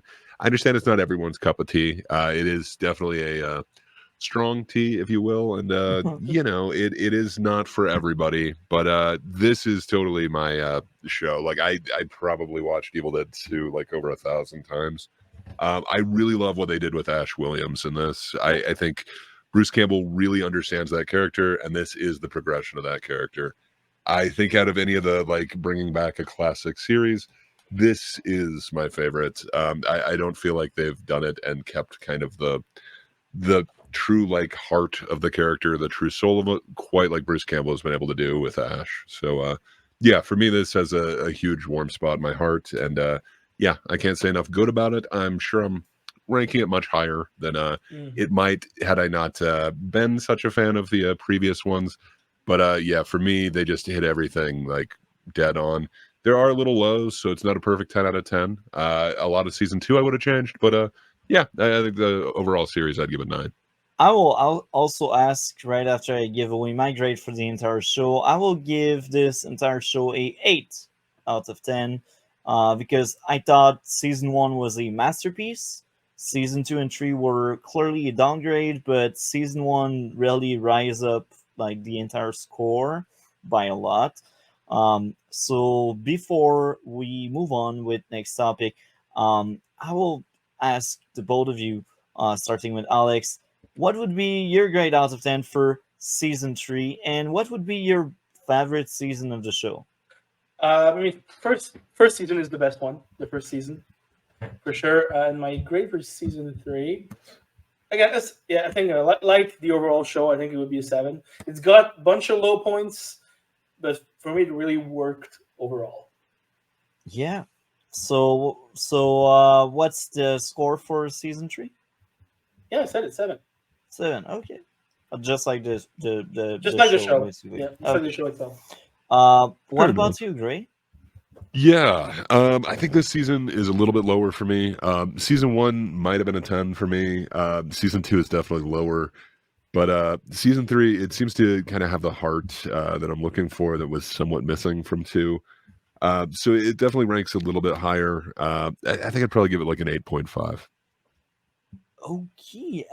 So when it comes to me, this season is a step in the right direction. I liked it more than 2, so I will give this season a 7 out of 10. And my favorite season is season 1 with a 10. That was a flawless season. I liked it so much. So yeah, this closes off. Cole score was a 9 for season 3, and if I remember correctly, he gave season 1 and 2 like 9 and 8. So I can only assume that sits around at 8.5 or 9 the entire show for Cole. So yeah, we kind of all enjoyed the trip, I guess. So Gray, what do we have going on your part of the internet? Not a ton. I do have these videos that are going to drop. They've been taking way longer. So yeah, look forward to them eventually. But yeah, every Thursday, check me out on that darn Kiddas channel. We do the Thinkers on Thursday. So yeah, new videos soon. But until then, yeah, I'm on multi-stream and Kiddas. Yeah. So that's great. Thank you a lot, Drake. You're amazing. You always impress me. Like, you've been around in our circle for like 3 months, 4 months, and Yeah, you always watch a lot. And it's not great. nearly enough. But thanks, Multi. It's always awesome talking to you, and it was awesome to meet you, Alex. Hope you guys have a good rest of it, and I need to check out May December. I've heard that thing is amazing. Please do. I really that's hope a good like movie. Yeah, that's a really good movie. So I have a good one, Dre, and we will talk later. Thanks. Take care. Take care, my friend. So here we are. Here we are. We had some issues. Gray accidentally ended the stream. That's what happened. So this will be re-uploaded, both part together. The original, the stream we did, will be unlisted. Anyhow, next topic. Black Mirror Bandersnatch. What did you think of that movie? First of all, I want to say that I'm not that much of a fan of Black Mirror, mostly because I don't really watch TV shows that much. But as far as Bandersnatch goes, it did not impress me at all. I like the idea, of having an interactive movie that you can, kind of fuck around with and choose the outcome. But the problem with that is mostly that it lacks vision, it lacks direction. And even though I appreciate the effort and I really like Will Poulter as an actor, I think the way it's made kind of stops me from enjoying it, and it was more gimmicky than anything for me. I think it lacks vision, it lacks an interesting point, and I think overall it's an interesting experience, an interesting experiment. But I wouldn't say it's a film, really. It's just another Black Mirror episode that has 30 extra minutes. I mean, I don't watch Black Mirror. So I don't know. So this is what's going on. The TV show is basically what you have seen, but usually it's between 40 minutes to 1 hour each Mhm. episode, and they cover different stuff. The other thing with Bandersnatch, it's stuff the TV show already did in other ways. So I'm like, okay, that's just another episode. That's just a bit longer. Wow, amazing. Um, so my first issue would be humor doesn't always land. Um, I thought most of it did, but I did notice. I was like, oh nah, it's not funny. Aren't you trying to be? Really? Mhm. The other thing is spacing. Half of the things are just stuff we know and have seen. It's just a repeat, and it's fine. The rule of two where you get to repeat the thing twice, but Yeah. we get to see it more than twice. Many things like I feel like half an hour, no joke. I feel like half an hour of the movie is reused material and content, and this is like 1/3 of your movie. So Mhm. this clearly affect the quality for me because I'm like, okay, I get the idea. Like they could have made a single episode of Black Mirror, and that would have worked better than making that movie. And even there, like many episodes in the TV show did that, and they did it better. So it's just like, okay, I've seen that kind of Yeah. stuff Yeah. I mean, already. again, like the point is more to be an experiment, right? To because it talks about video games and virtual worlds, and so I guess they think it was interesting to make it a sort of video game. But yeah, for me, it very much makes it aimless. It doesn't really have a point, and as far as interaction goes, this is the bare minimum that they could do. Just like, oh, click on this to see this outcome, or click on that to see this other outcome. It's kind of like in those books, in which like you have choices. Yeah, Remember yeah, those, right? yeah.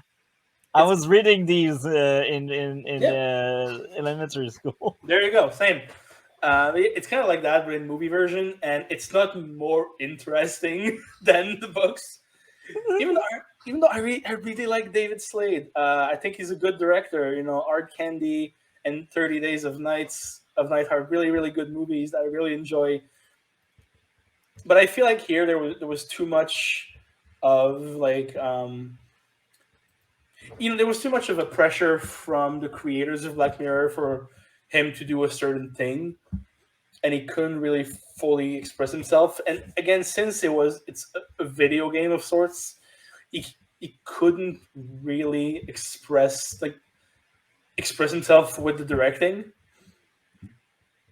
So I feel like the way it's directed, it's competent. It's like, yes, it shows what it needs to show, but it doesn't say anything about the topic, about its themes, because of the way it's structured and created.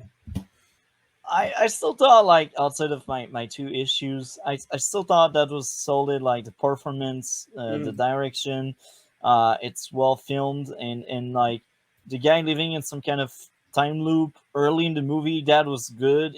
It got slightly worse when you kept seeing that later on.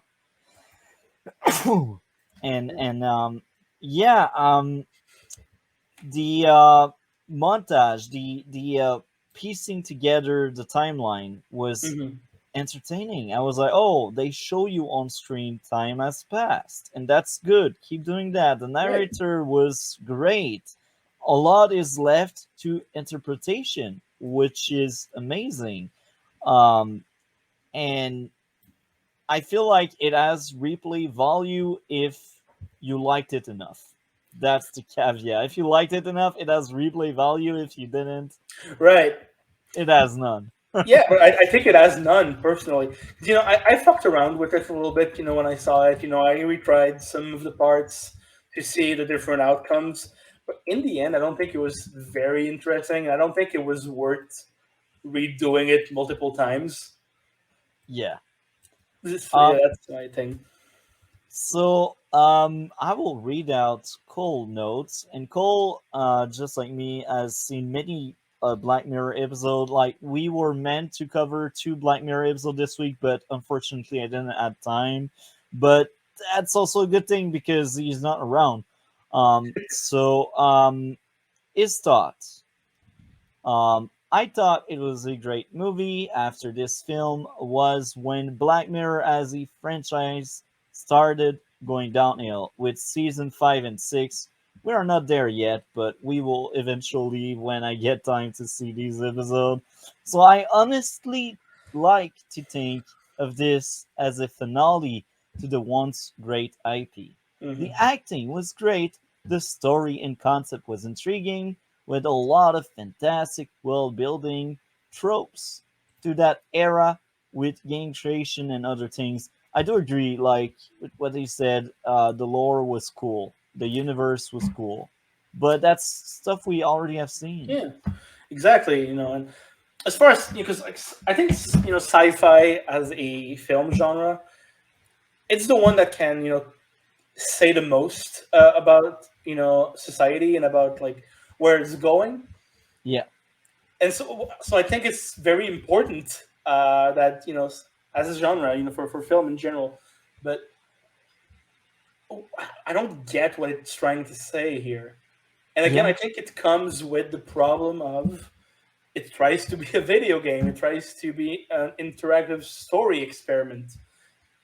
But with that interactivity, you sacrifice having a point and having something to say about your teams and your topics. And for me, that's the biggest sin of Bandersnatch because yeah, in the end, depending on whatever ending you get, it'll tell something different. But, okay. but does it really? No, it doesn't. There we go. Um, anyhow, um, let's move on with Cole's comment. He doesn't understand why this has a 7.1 on IMDb and a 51% on Rotten Tomatoes. It is higher elsewhere, but I guess one reason might be because there's no way out of the solution the Mm, character's in. But I think that's the point of it and why it works so well and fits the entire story, being like one of those old linear pad book and mm, game choose your own adventure retro games right. from the past where it gives you different direction. This is what we mentioned a bit earlier, like Yeah, our elementary school books. yeah, um, but it's very limiting. yeah, So despite always ending up in the same place no matter what you do. Some of the breaking the fourth wall stuff was also entertaining, and especially the weird Netflix path that was really breaking the fourth wall. It wasn't the first film to do this choose your own adventure thing. This is true. I yeah, forgot which was the first to do so, but I do know at least Final Destination 3 did in that's 2006. true. They did that. It's true. That shitty franchise I gave up after 2. I think you're making a mistake. You know what? I really like the fifth one. I really like the fifth one. Or whenever it released. However, it was the first film to make it the entire movie instead of just a special DVD optional thing you can do with alternative ending and outtakes. It F with your head a lot and has a purpose to be like this with fitting to the story instead of being short of a gimmick as 1917 was with its one shot thing. The pacing in it is also great with how they make each option after you get a game over, where it gives you the info quickly if you want to replay a section or go back to one instead of making it you sit through things or play the entire thing all over again, which I appreciated. Part two of two, the way they characters are and how they make it feel uncanny does a great job at making scenes you already saw rewatchable too. Well, I agree at some extent, but Mhm. again, they overplayed their end, I think. Uh, Yeah, yeah, I agree. I agree with you. It's fine. yeah, my only issue is I wish there was more of that. It was a bigger scale and more uncanny, and his grade is a 7.5 out of 10. What would be your grade out of 10? Again, I didn't really like it, so for me, it's like around the four. I'm not a big fan of it.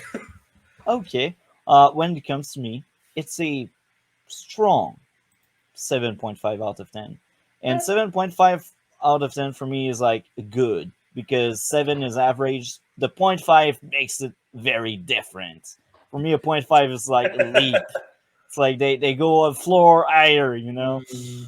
Um, so yeah, that's it for Bandersnatch. I will mark down the timestamp. Turns out we didn't have that much to say about it because it's not that interesting to talk about. Yeah, I agree. I agree. That's true, and that happens a lot sometimes. And we are just two right now. Like if Cole was there, maybe we would have more context with his thoughts. But Mm. unfortunately, he wasn't feeling well today. It's fine. So Bender snatch over. Next topic: the movie we recommended to everyone, Yes, May December. What did you think of that?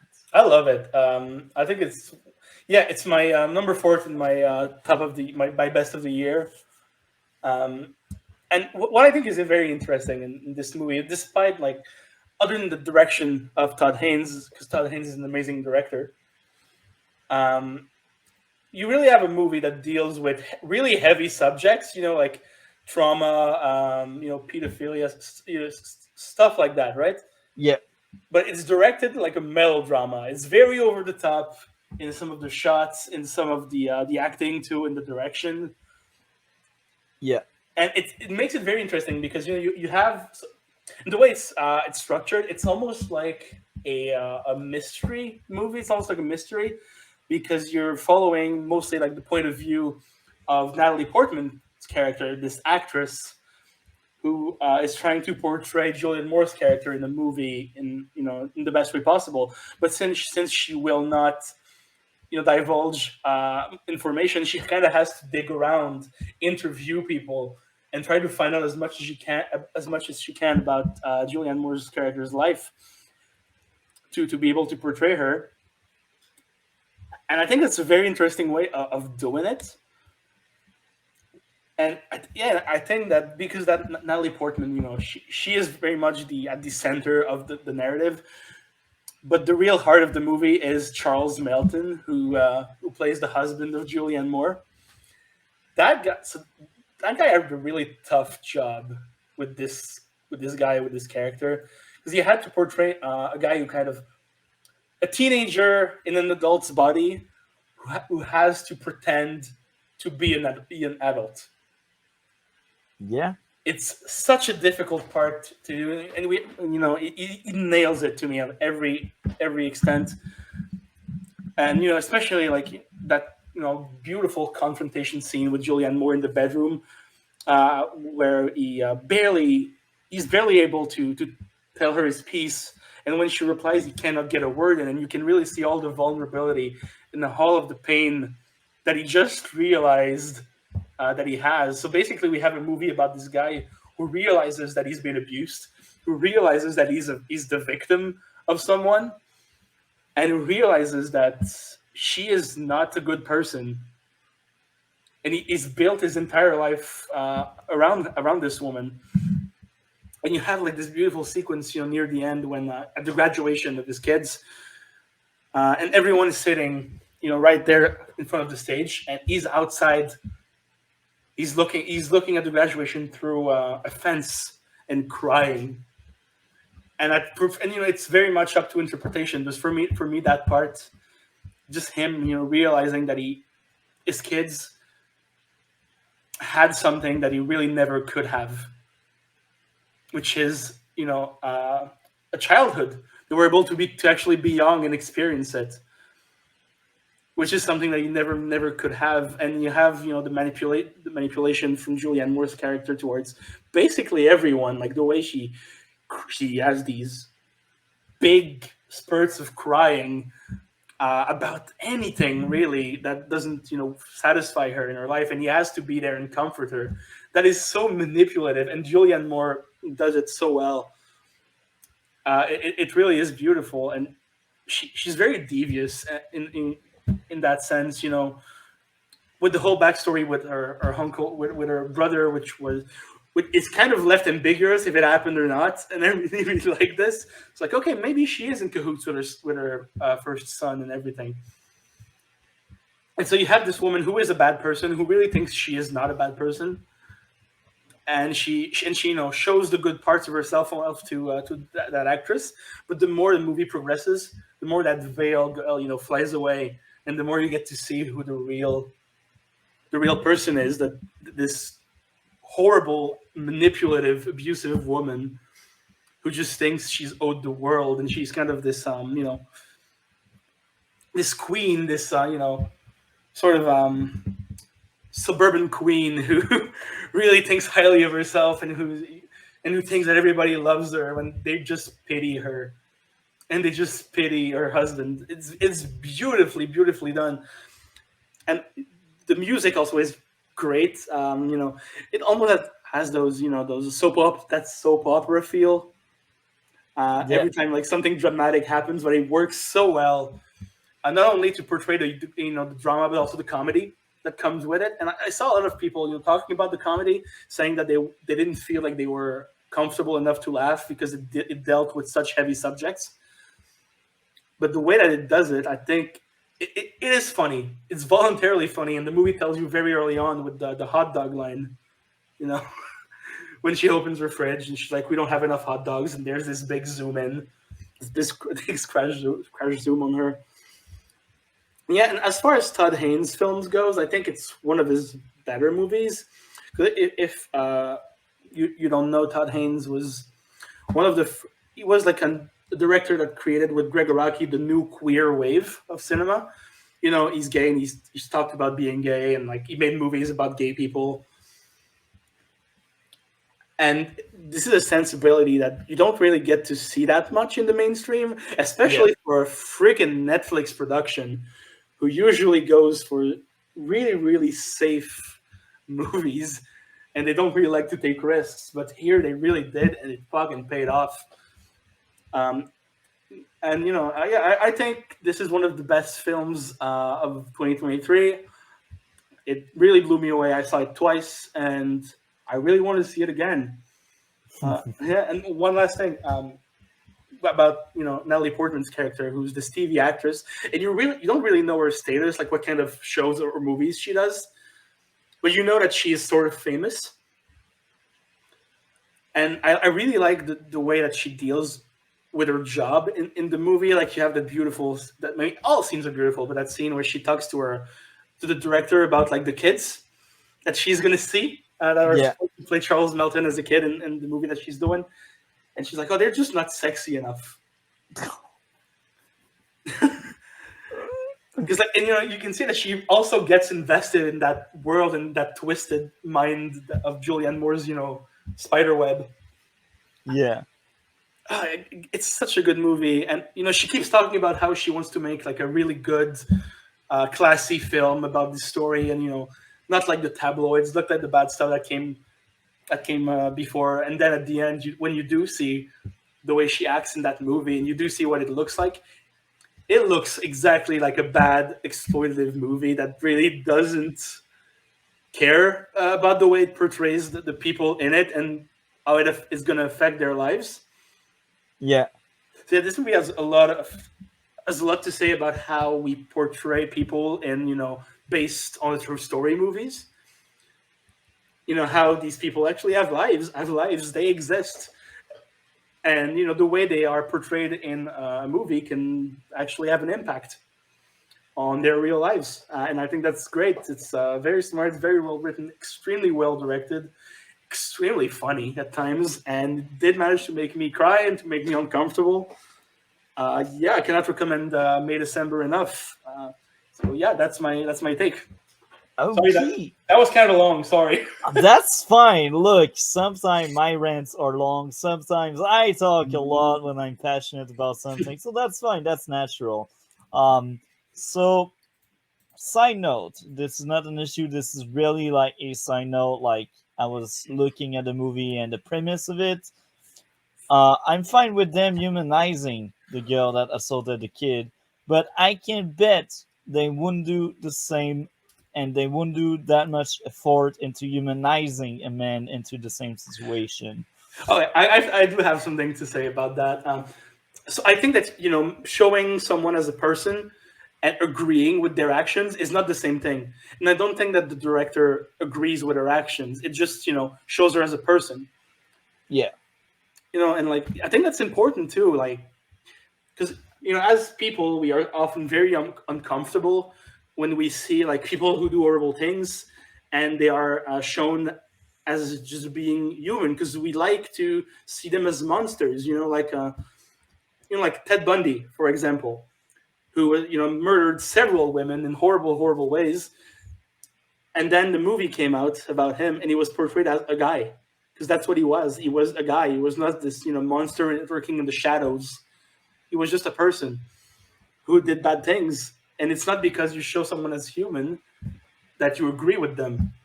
Yeah, that's a good point you bring there, and I agree 100% with what you said. But again, like sometimes the only way to depict something wrong is to say it's all wrong, it's all black, and it's all dark. It's not gray. It's not like a mix of two things. It's wrong, and they don't try to dive deep or dig or stuff. But the example you brought is interesting, and it seems like a good potential movie eventually if we ever cover that. But yeah, I'm fine with people being honest and people making it more gray, because it's rare that it's all black and white. It's not.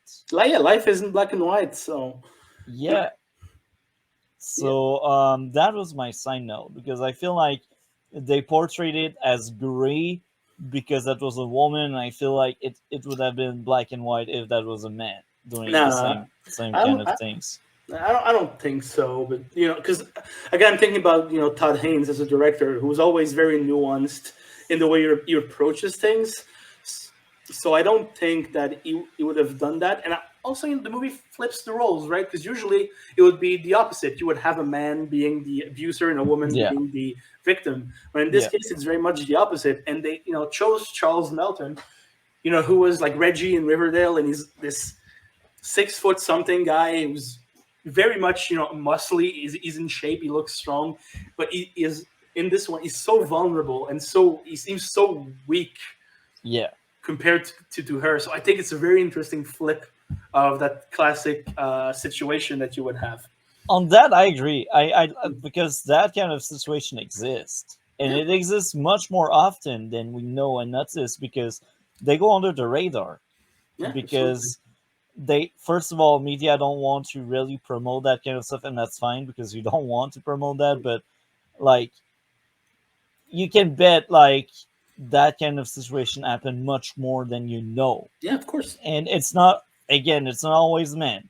Sometimes it's women. So Yeah. it's fine to flip the script sometimes. Some women are as bad as men. We are human. Yeah. But again, it's really great because from her point of view, she did nothing wrong. But by law, she did something wrong. Yeah, of course. And there's the in between.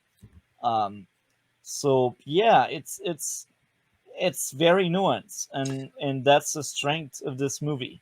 Well, yeah. So, And that's interesting because, like, again, as I said, Charles Melton's arc, his character arc, is to realize that he is a victim, to realize that he's been abused, and that comes through an external person, a third party, Natalie Portman's character, who is not, in this family, who's not that familiar with the situation, and he needs that outside point of view, which he never had before, to really realize what's going on.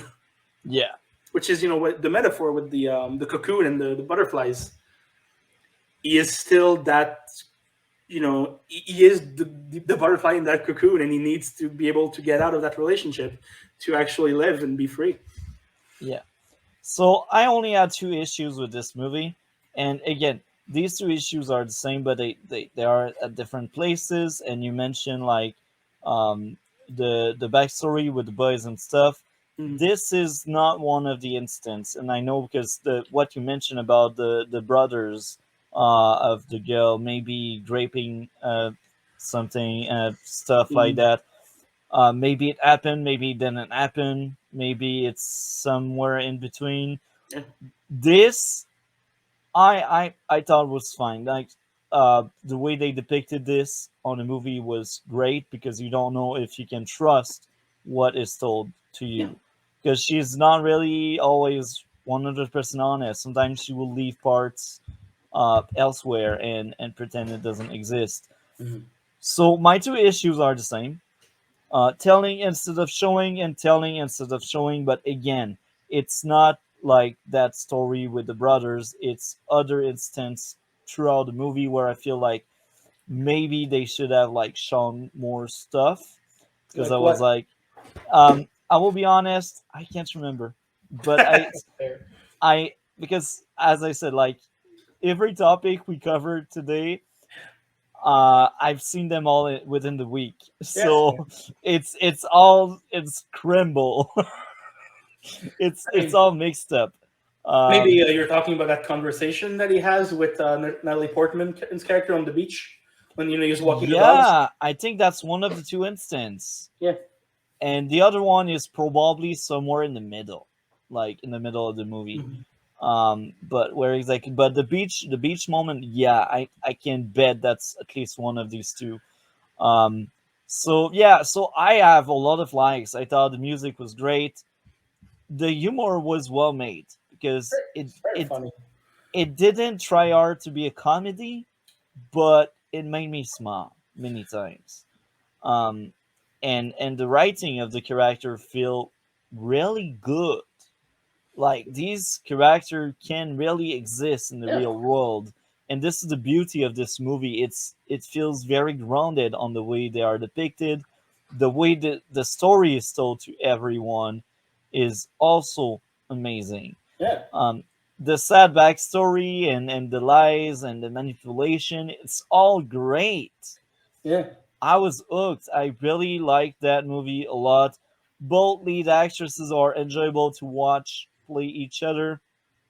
Um, so the bond seems real between every character, in they have chemistry, and it's just really fun to watch. And I was hooked. I'm more of the flashy action type movie, like Fast and Furious and stuff. But this is probably one of the top tier drama we can find out there, and this is probably in my top 10 movie this year. Uh, where exactly I don't think so. It's not top 3. Is like my top 3 this year was um, um, the Gran Turismo. I don't know if you have seen it. That was weirdly good. That was my favorite movie this year. It was weirdly good. My second favorite was The Killer. I don't know if you have seen that. I hate it. Oh, okay, you liked it. Okay, I hate it so much. Cole also liked it a lot. So I guess that's a third opinion. And my third favorite movie this year was Missing. I don't know if you have seen Missing. Missing was cool. I liked Missing. Yeah, thought it was cool. Searching was was slightly worse, but I like the idea of searching a bit more than missing. I like But both. missing was They're still fine. good. It's a good concept.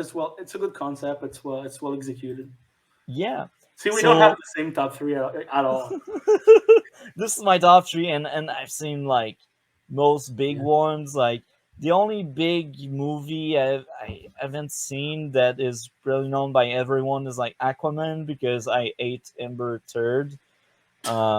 I decided to boycott it, but eventually I will watch it because we will cover like RedBlue for Marvel and DC. So eventually we will get to cover Aquaman, but um, um, yeah, I've seen like a lot of movies, not as many as you. You have records So, here. yeah. So like, all right. So my if we go for the top three, right? My third best of the year is a French film called The Goldman Case.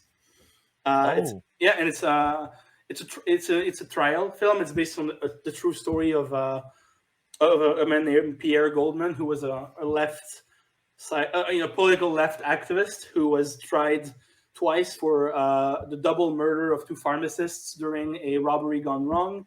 And the movie takes place during the second trial. And the movie it's all during the trial. The dialogue is all taken from actual transcript from the real court case. It's shot exactly like a movie from the 70s because this happened in the 70s. So the director used cameras from that time period and everything. And yeah, I just think it's a brilliant film. So The Goldman Case, I will make you watch that once it comes out online. Number two for me was Godzilla -1. I heard good stuff about it. It's a beautiful, beautiful film. Where Godzilla it's a movie about like the concepts of sacrifice and honorable death in Japan and what it means in that culture specifically, and if specifically is it okay to kill yourself for your country? That's the main question that the movie asks. And also, and Godzilla in this one is a physical representation of the main character's war trauma. Oh, So yeah, it's that an sounds amazing fun. it's an amazing movie. I cried all three times that I saw it in tears. And yeah, my favorite of the year was Killers of the Flower Moon, Scorsese's last movie. I liked it, but I thought that was way too long. I disagree. That was I so did. hard for me to get through 3 hour and a half. But I I still liked it, like most of it.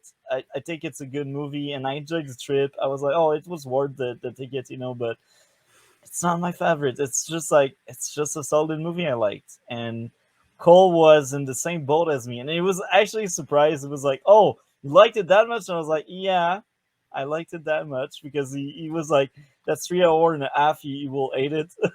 And I I, was like, I loved it so much. Like I thought Lily Gladstone is so good in this, and the ending is a gut punch. That ending is brilliant in my opinion.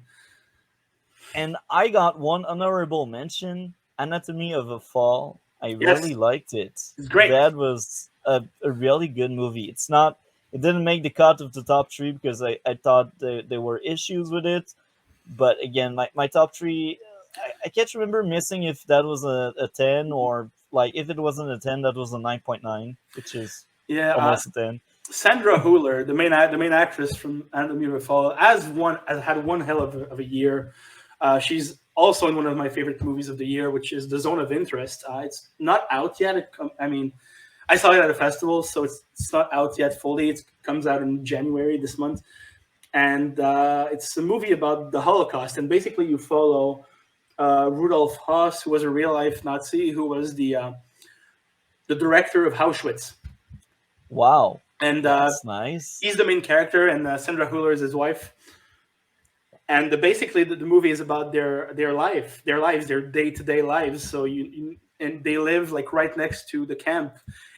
They literally have a shared fence to Auschwitz. And Okay. yeah, and it's about their daily lives and how evil is kind of normal in a terrifying way. Yeah, it's of course it's all in German. Uh, Oh my, no. I skip on that one. I don't want to read subtitles. it's It's a great movie. It fucked me up so hard when I saw it. But yeah, anyway, let's. We went way off track. Yeah, but that was still interesting because that's your first time on the show, and not the last because I liked it so much having you on. Thank you, man. You're always welcome, and you're like a Cole, but from Canada as well. So yeah, now we got two Coles. Cool. I mean, I haven't met him yet, so maybe we'll butt I heads. I think you will get along very well, you and Cole, because you're very similar in your approach, and you both like are so passionate about movie, and this is great. I like movie, not as much as both of you, but I still like a lot of movies. You know, I like mean, listen, I teach it, right? so you must be passionate about it. And I make them also. I mean, so That's great, man. That's great. Anyhow, May, December, we are closing off on that, and after that, I will keep recording on my side because Dark Matter. I don't think you have seen that, right? Nope. Okay, Yeah. so, your grade of May, December, Yeah. out of 10. A solid 9 out of 10. Just like Cole. Cole also gave a 9 out of 10, and I gave a 9.5 out of 10. So again, this is in my top 10 this year. I can't remember if I gave Fall Anatomy of a Fall like 9.7 or 9.5, but I'd say if they are both 9.5, Anatomy of a Fall would be slightly higher because I like murder mystery. I mean, all right, you know what? Fuck it. I'm going on another on another tangent. So, the Anatomy of a Fall. I saw it twice now, and the point of this movie is not really if she did it, because I think the movie is pretty obvious that she didn't do it. That's not what matters. You know, the movie is about how the debate. Yeah, it's a debate. It's about how they will just it starts off as a murder mystery, but then it becomes like this family drama where the people in the prosecution and the defense will just rip apart her life and her family life, especially her relationship with her husband, and and it talks a lot about misogyny as well, because you see when some of the people from the prosecution talk to her, they have a bias. They very much have a bias, and you can see it in the way they ask her questions and the way they talk to her. And I think it's very, very well done. And and again, this is a little thing that I really like about the movie. The last witness by their son. By the way, that actor is amazing. He is so good. For a child actor, he did great. So that last monologue that he has, where he talks about what his dad told him, about his death and about the dog and everything. For me, this is the director who is being a little bit funny and says that justice is blind. Yeah, and I thought like the lawyer in that movie did their job. They did amazing. That was like, it felt like a true trial. And I don't know if you have seen She-Hulk last year. No, I didn't watch it. That was really bad. But fun fact, Cole and I roasted the shit out of that show weekly. That was very funny. And we had a great guest, Chillmonger. He came many times on our streams throughout its existence. And the first time Chillmonger came in, he was like, "Oh yeah, I liked it," and that was like for the pilot. He came in for the pilot, and then the season was over, and he came back, and it was like, "Guys, we're damn right. This show is shit." And I bring She-Hulk in the mix because it's attorney at law, so they were lawyer, and all of the courtroom shit was really poorly written.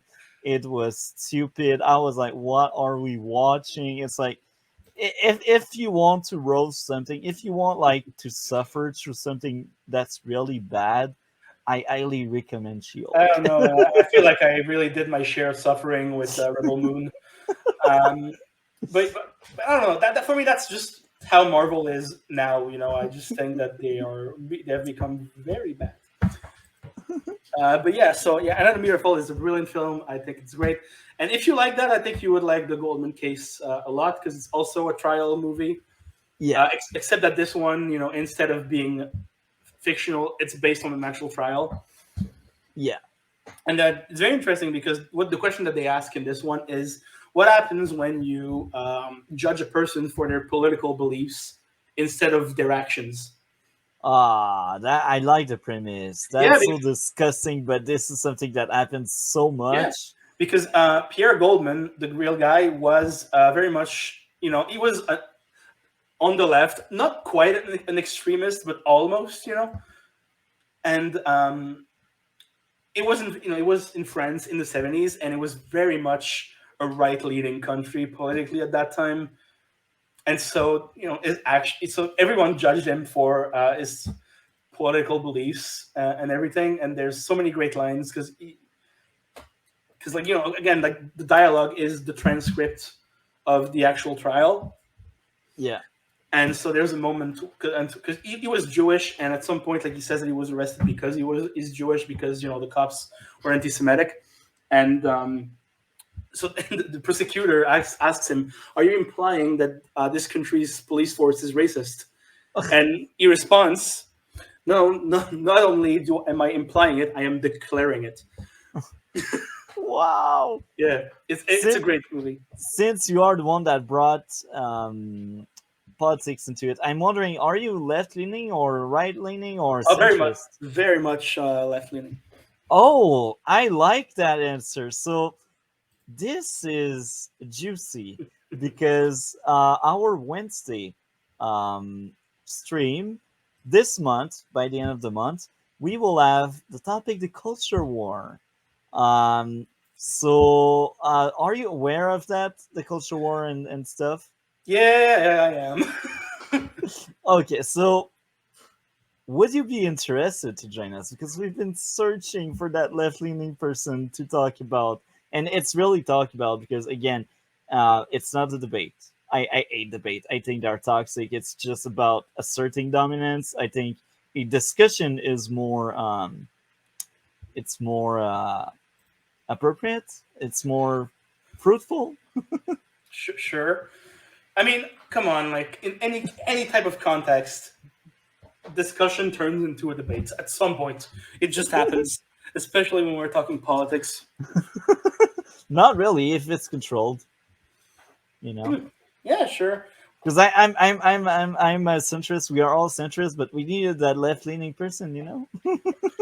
Oh, I am very much on the left. because what I want to do is really represent the topic.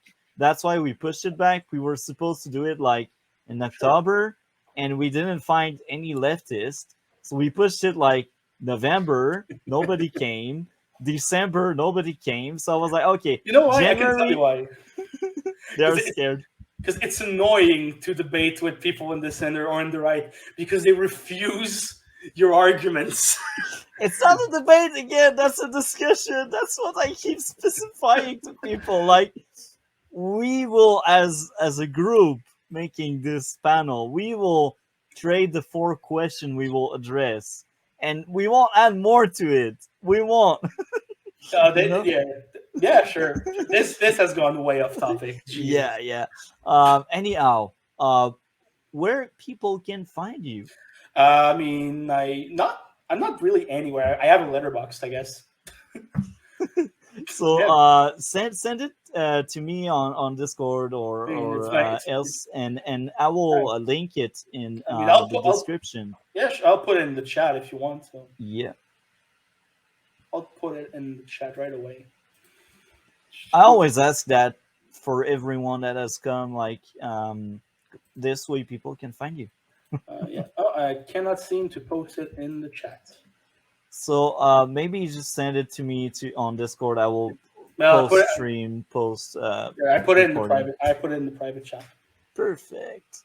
So you were amazing. Thank you. I'm glad you decided to join us for this. Oh, dude, this was tons of fun. This was really fun.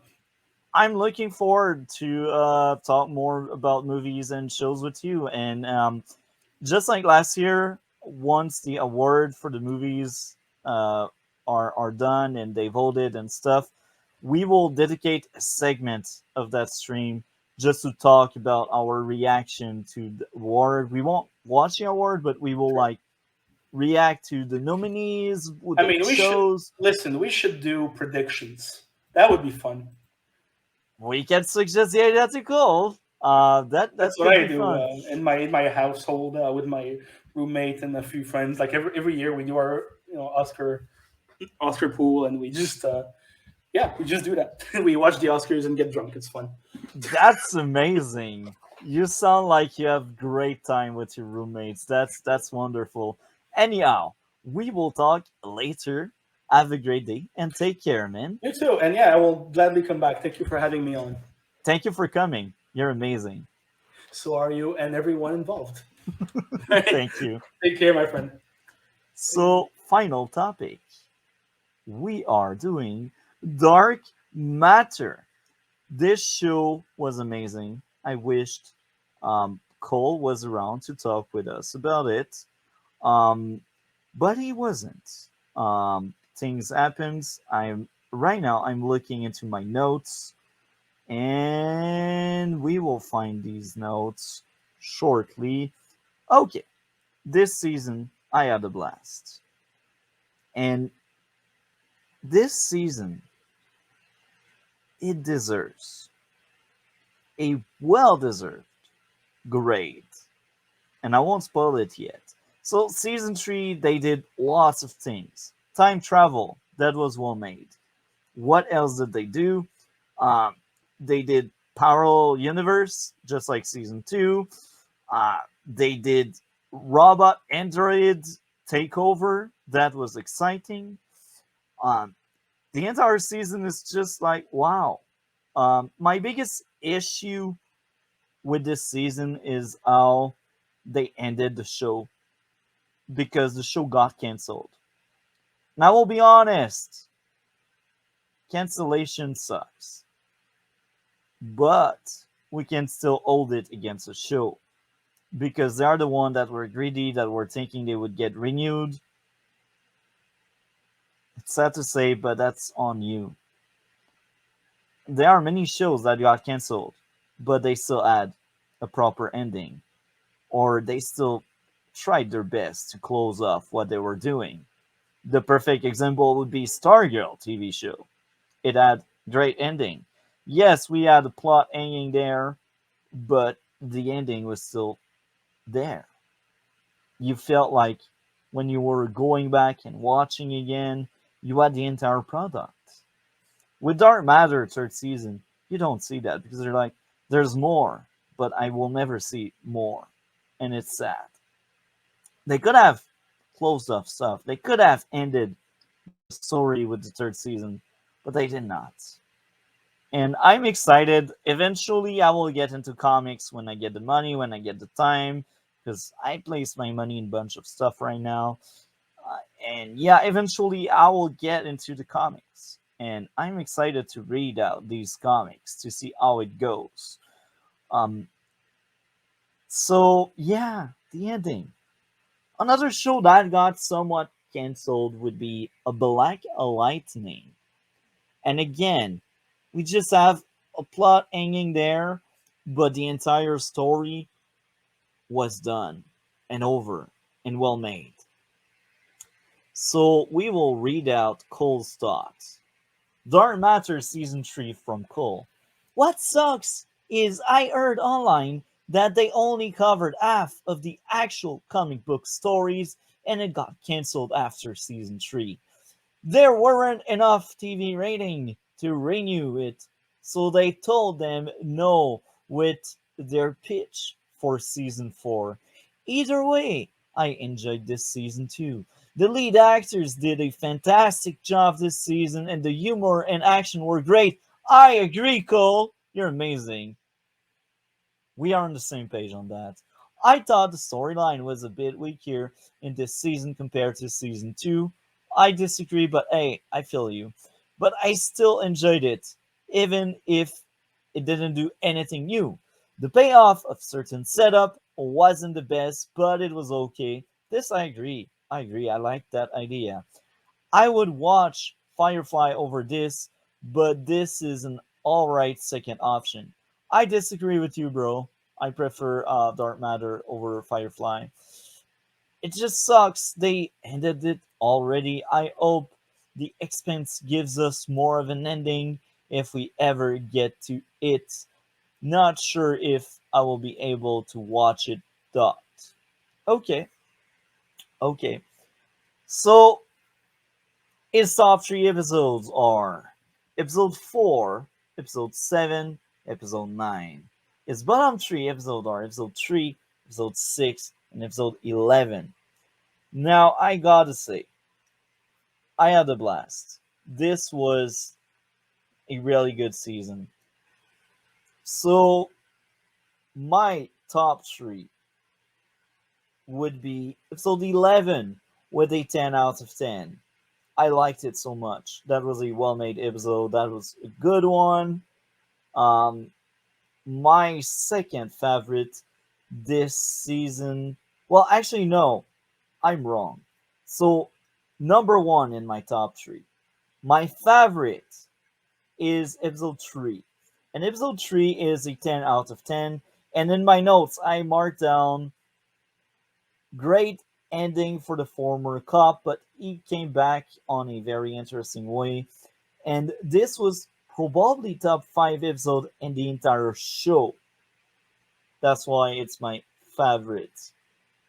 Now it's followed by episode 4 with another 10 out of 10.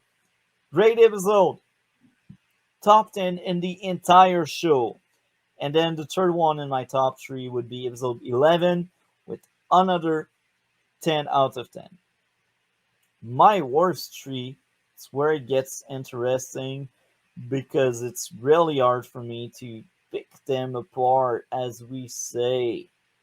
So right now, all I see is like 9.7. So episode 1, 9.7. Only issue is plot convenience, finding a pipe to escape. Episode number 2 is my second bottom with a 9.7 out of 10. Only issue telling instead of showing. That was most likely the backstory of the girl. Lastly, in third place in my bottom 3, episode 5 with a 9.7 out of 10. Only issue is telling instead of showing. So yeah, this season, so much action. Ryo Ishida was a great villain. The growth of every character was great. The performance was amazing. And remember when I was saying in season 1 there's too many characters? They solved it. They solved it. In season 2 and 3, we had lesser characters. Good job. I like that. The focus feels at the right place all the time.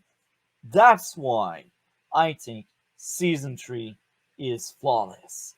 It's so good. Well, there's flaw, but you know what I mean. It's a masterpiece. It's a masterpiece. What can I say more? So, Cole's score out of 10 for the third season would be a 7 out of 10. And I wish he was around to explain a bit better why it's not higher. Maybe it goes back to what he says a lot. Not every movie started on a 10. Maybe that's why he's like, oh, it's not the 10. Maybe. Maybe. When it comes to me, this is a 9.7 out of 10. And really, my biggest issue, the biggest sin this season did is expecting a fourth season and not really ending your story with the third season. Because I feel like if they blew up all of the villain, that means the war is over and the future is bright for the crew.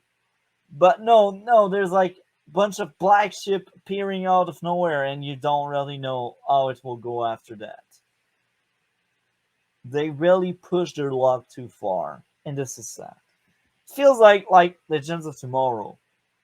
They had their 7th season. The show poorly performed for years, and they kind of ended the story with episode 12, but they were like, oh, You know what? We are greedy. Let's make 13. This is the exact same feeling there. Exact same thing. So for me, this entire season is a 9.7 out of 10. Now, I cannot speak for Cole, and I forgot to ask him, or maybe I did, and I cannot find his answer again. But for me, the entire Dark Matter TV show sits at a well-deserved 9 out of 10. Season 1 really makes that score lower because season 2 and 3, I had a blast. Highly recommend this show. Excited. Next week, we start Lucifer. Anyhow, that was it for today. I hope everyone enjoyed. You know what to do. Like, comment, subscribe. We will see each other in future video and stream. Have a great day and take care.